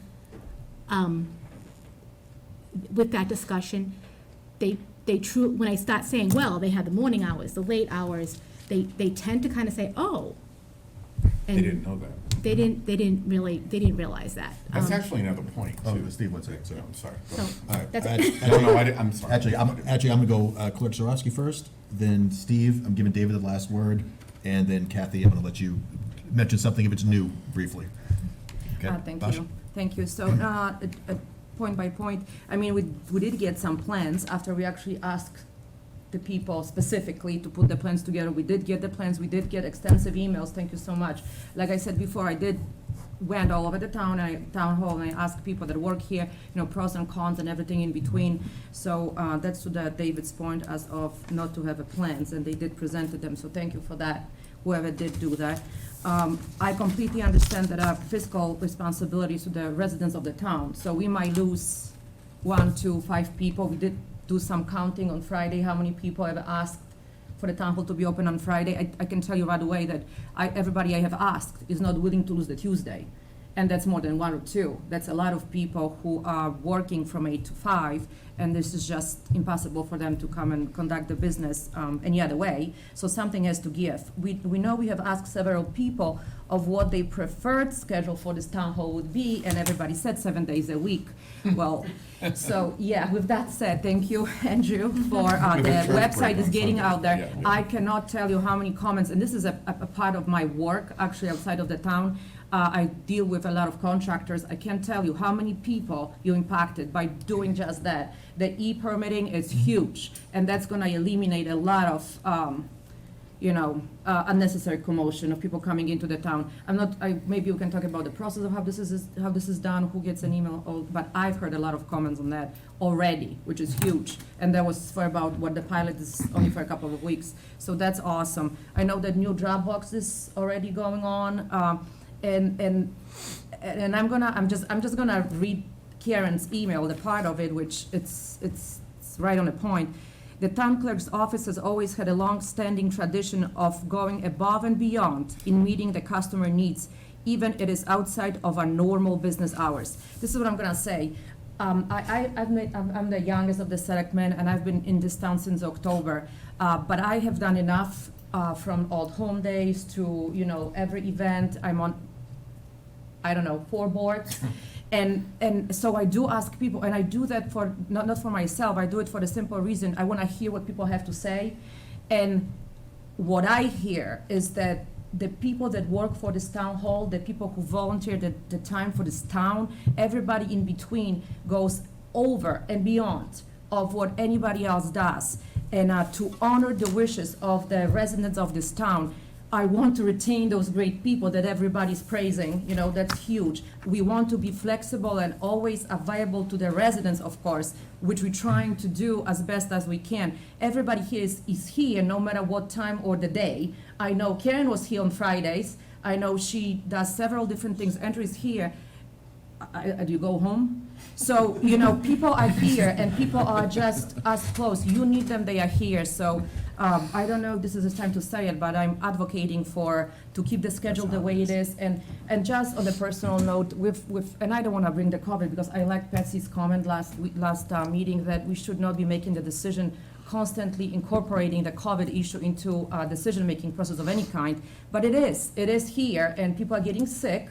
And these times are so uncertain that the only thing that we can do, at least for now, to stay still. Let the people work and not worry about the daycare that might have to provide for those kids. Let the people work and try to get through all those hard times as best as we can. And I think our responsibilities, as it is to the residents, it is to the town employees as well. Most of them are the residents, so thank you for that. Thank you, Clerk Zarowski. I'm going to go to Selectman Kroos. Did you? I think I'm good. All right. I might want to go after David. But David, I'm going to defer to you for a moment. Would you rather hear Kathy speak in less than a minute and then go? Or Sure, first? go ahead. And Kathy, if come Steve on. wants to go, we can rebuttal all night long, but we'll be here until No. midnight. No. Trust me, we won't be rebutting on the limit. I'll Kathy, accept if the it's anything motion. I'll quick, accept the if you motion can to get it stay to for us in 4 less than days. 30 seconds, it'll make me happy. Okay, yes. You can just announce, if you can introduce Kathy yourself. Stanley, Director of Assessing. Yeah. Thank you.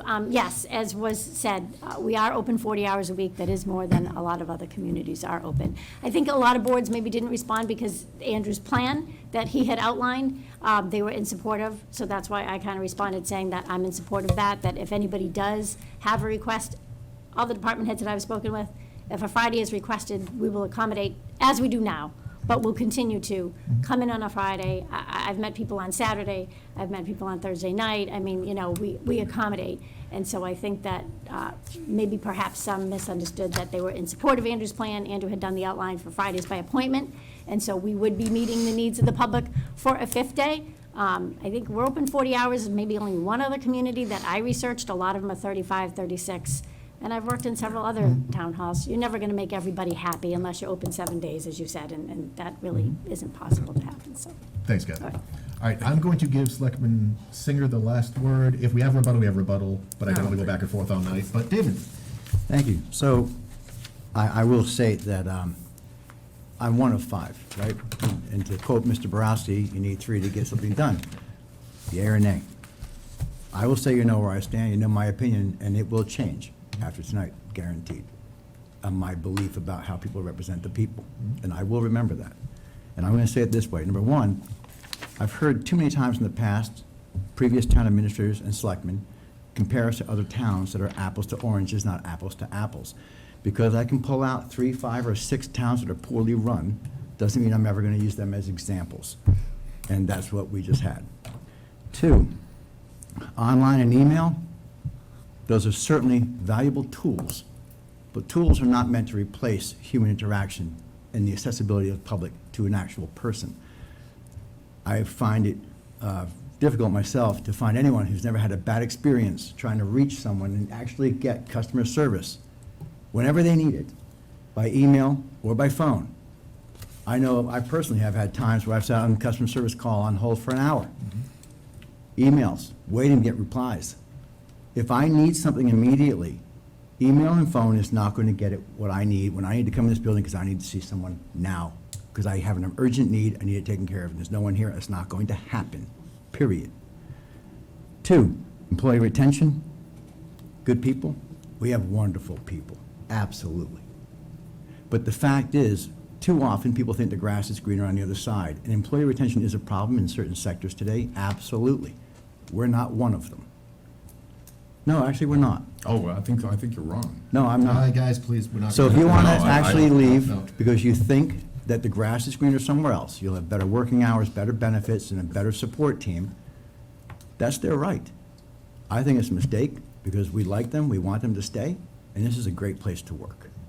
And by the way, whether we have 4 days or 5, they are supported, but we have to make business decisions. Asking residents to explain, I just heard that again.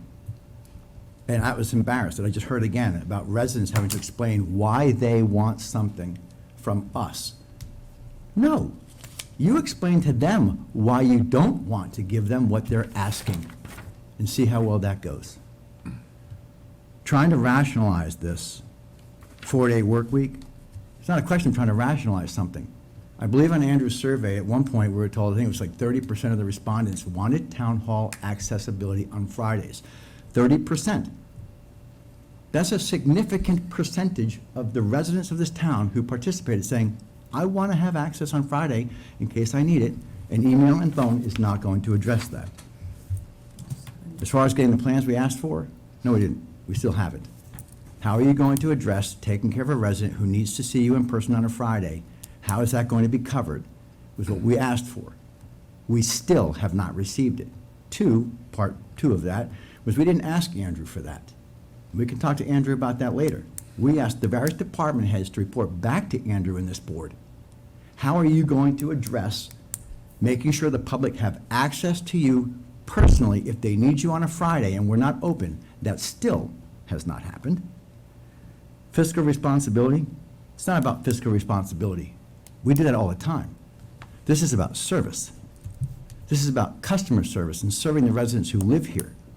We all take the fiscal responsibility part extremely seriously. We should also take the customer service part just as seriously. Again, this is embarrassing that we are defending what the residents want to people who work for them.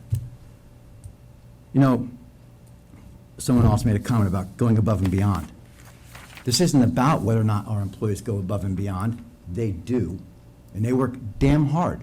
No one's arguing that. This isn't an indictment of town hall employees. This doesn't suggest they don't work hard, put in extra hours. That's twisting this argument again, and it's embarrassing. This is purely about how do you serve residents in person on Friday who want that access. It's nothing to do with whether people work hard. They do work hard. But we need a plan to give people in-person support if they need it on Fridays, and we still don't have it. So I think I've covered almost everything, and I don't want to keep going because we probably could. And I think that's important that we realize who we work for. Thank you, Select-Person Singer. What I'd say at this point is that the residents and voters and staff and everyone else knows where the 5 of us stand individually from the past few meetings. What I would request of the board is that I don't think anyone's going to convince anyone else at this point to change his or her mind. So unless I hear an objection, is there a motion on the floor for anything, or at least for discussion? Yes. Okay, I have a motion to my left. I'd like to make a motion that the town hours remain as they currently are, with the notes that Andrew has put in this memo, that if there's on holidays that fall on Thursday, it'll end up not, we won't have Thursday, Friday, Saturday, Sunday, Monday closed. That won't happen. And that we continue to look at more online services. I know we're working on that, but we'll, this is a terrible motion, isn't it? No.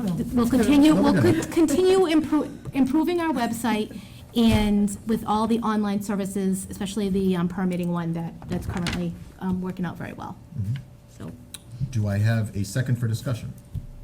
Second. I have second discussion. The only thing I'd like to add is that, like Vice Chair Vidlac mentioned, there are some conditions on this. We'd be happy to talk through all of them. But one of the other ones I know was a concern, was when a state or federal holiday falls on a Friday, i.e. the tax bill due date, Town Hall is going to be open from 8 to noon that day. So I know that was a concern in the past. There is an exemption if it falls on a holiday, but so it is. So thank you, Vice Chair Vidlac. We have a second. Any other further discussion that would be, as our esteemed moderator would say, would be new to the dialogue? No? All right, all right, all those in favor? Aye. Opposed? No. All right, I'm voting aye, 4-1-0. Thank you all for a good discussion. I appreciate it, especially the ability to disagree in a civil manner. That's what politics is all about. All right, BOS policy review, we don't have anyone. The only other thing, before we get the TA report, we had the TA goals. There were 6 of them. I want to hold off on those until Select Person Singer returned. Are there any questions, concerns on them, or can we vote those in officially this evening, and then we'll find a time to review, Andrew, on them next spring? There's a little yellow bar on the top, if anyone's seen it. Do we have to vote on the? Yeah. That way, Andrew, unless you have questions, these are your official goals for the next few months. I think they're fine. I make a motion that we accept Sure, that works.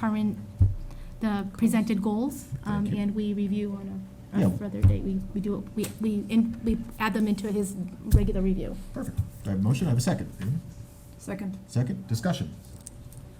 Hearing none, all those in favor? Aye. Aye. Opposed? That is unanimous, 5-0.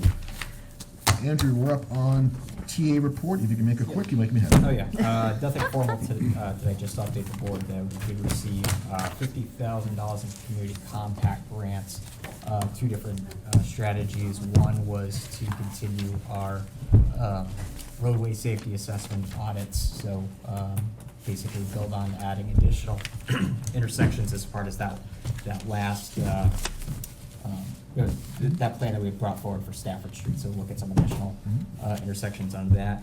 And then a reuse plan for some private properties, basically looking at that Route 2169 corridor, some of those derelict buildings in that area, and seeing if there's any way that the town can make a playbook on how to redevelop those properties with private investment. Mhm. Thank you, Andrew. Anything else? Any other questions for Andrew? All right, we're good here. Other business, unknown time of posting. Anyone have anything that we can discuss? All right, next meeting is going to be the BOS regular meeting of October 12th at 6:30 here, and I believe, if memory serves, the October 13th is with FinCom. I'm assuming downstairs in the senior center? Yeah. All right. And again, as a reminder for the board and those at home, Charlton Family Fun Day is going to be Saturday, 12 to 4. We'll get that up on the Facebook site and web. Andrew, you're going to work with Angela to talk through the dam stuff. And we're also going to get the electricity presentation out online for folks.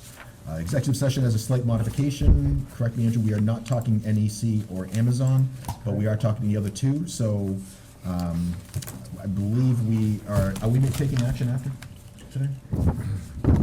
No, no action. Cool. All right, so we're gonna go to executive session and then only come back out to adjourn, so everyone can take off if they want. So, meaning we're not taking any votes coming out. However, if someone could read Number 14, the exec session announcement. I make a motion to, we don't have, we're just gonna come out to adjourn, right? I make a motion to enter executive session under MGL, Chapter 30A, Section 21A, Number 3, to discuss strategy with respect to collective bargaining or litigation, police union, highway union, NEC, and Amazon, if an open meeting may have detrimental effect on the bargaining or litigation position of the public body, and the chair so declares. The chair so declares. Do I have a second? I second. A second? Okay, roll call. Basha? Okay. Vice Chair Ridlock? Aye. David? Yep. Steve? Aye. Chair votes aye. We are in executive session. We're only coming out to adjourn, and we're not talking NEC or Amazon. So, hey, have a great night. We'll see you guys in a few weeks. Reach out to Andrew if you have any complaints.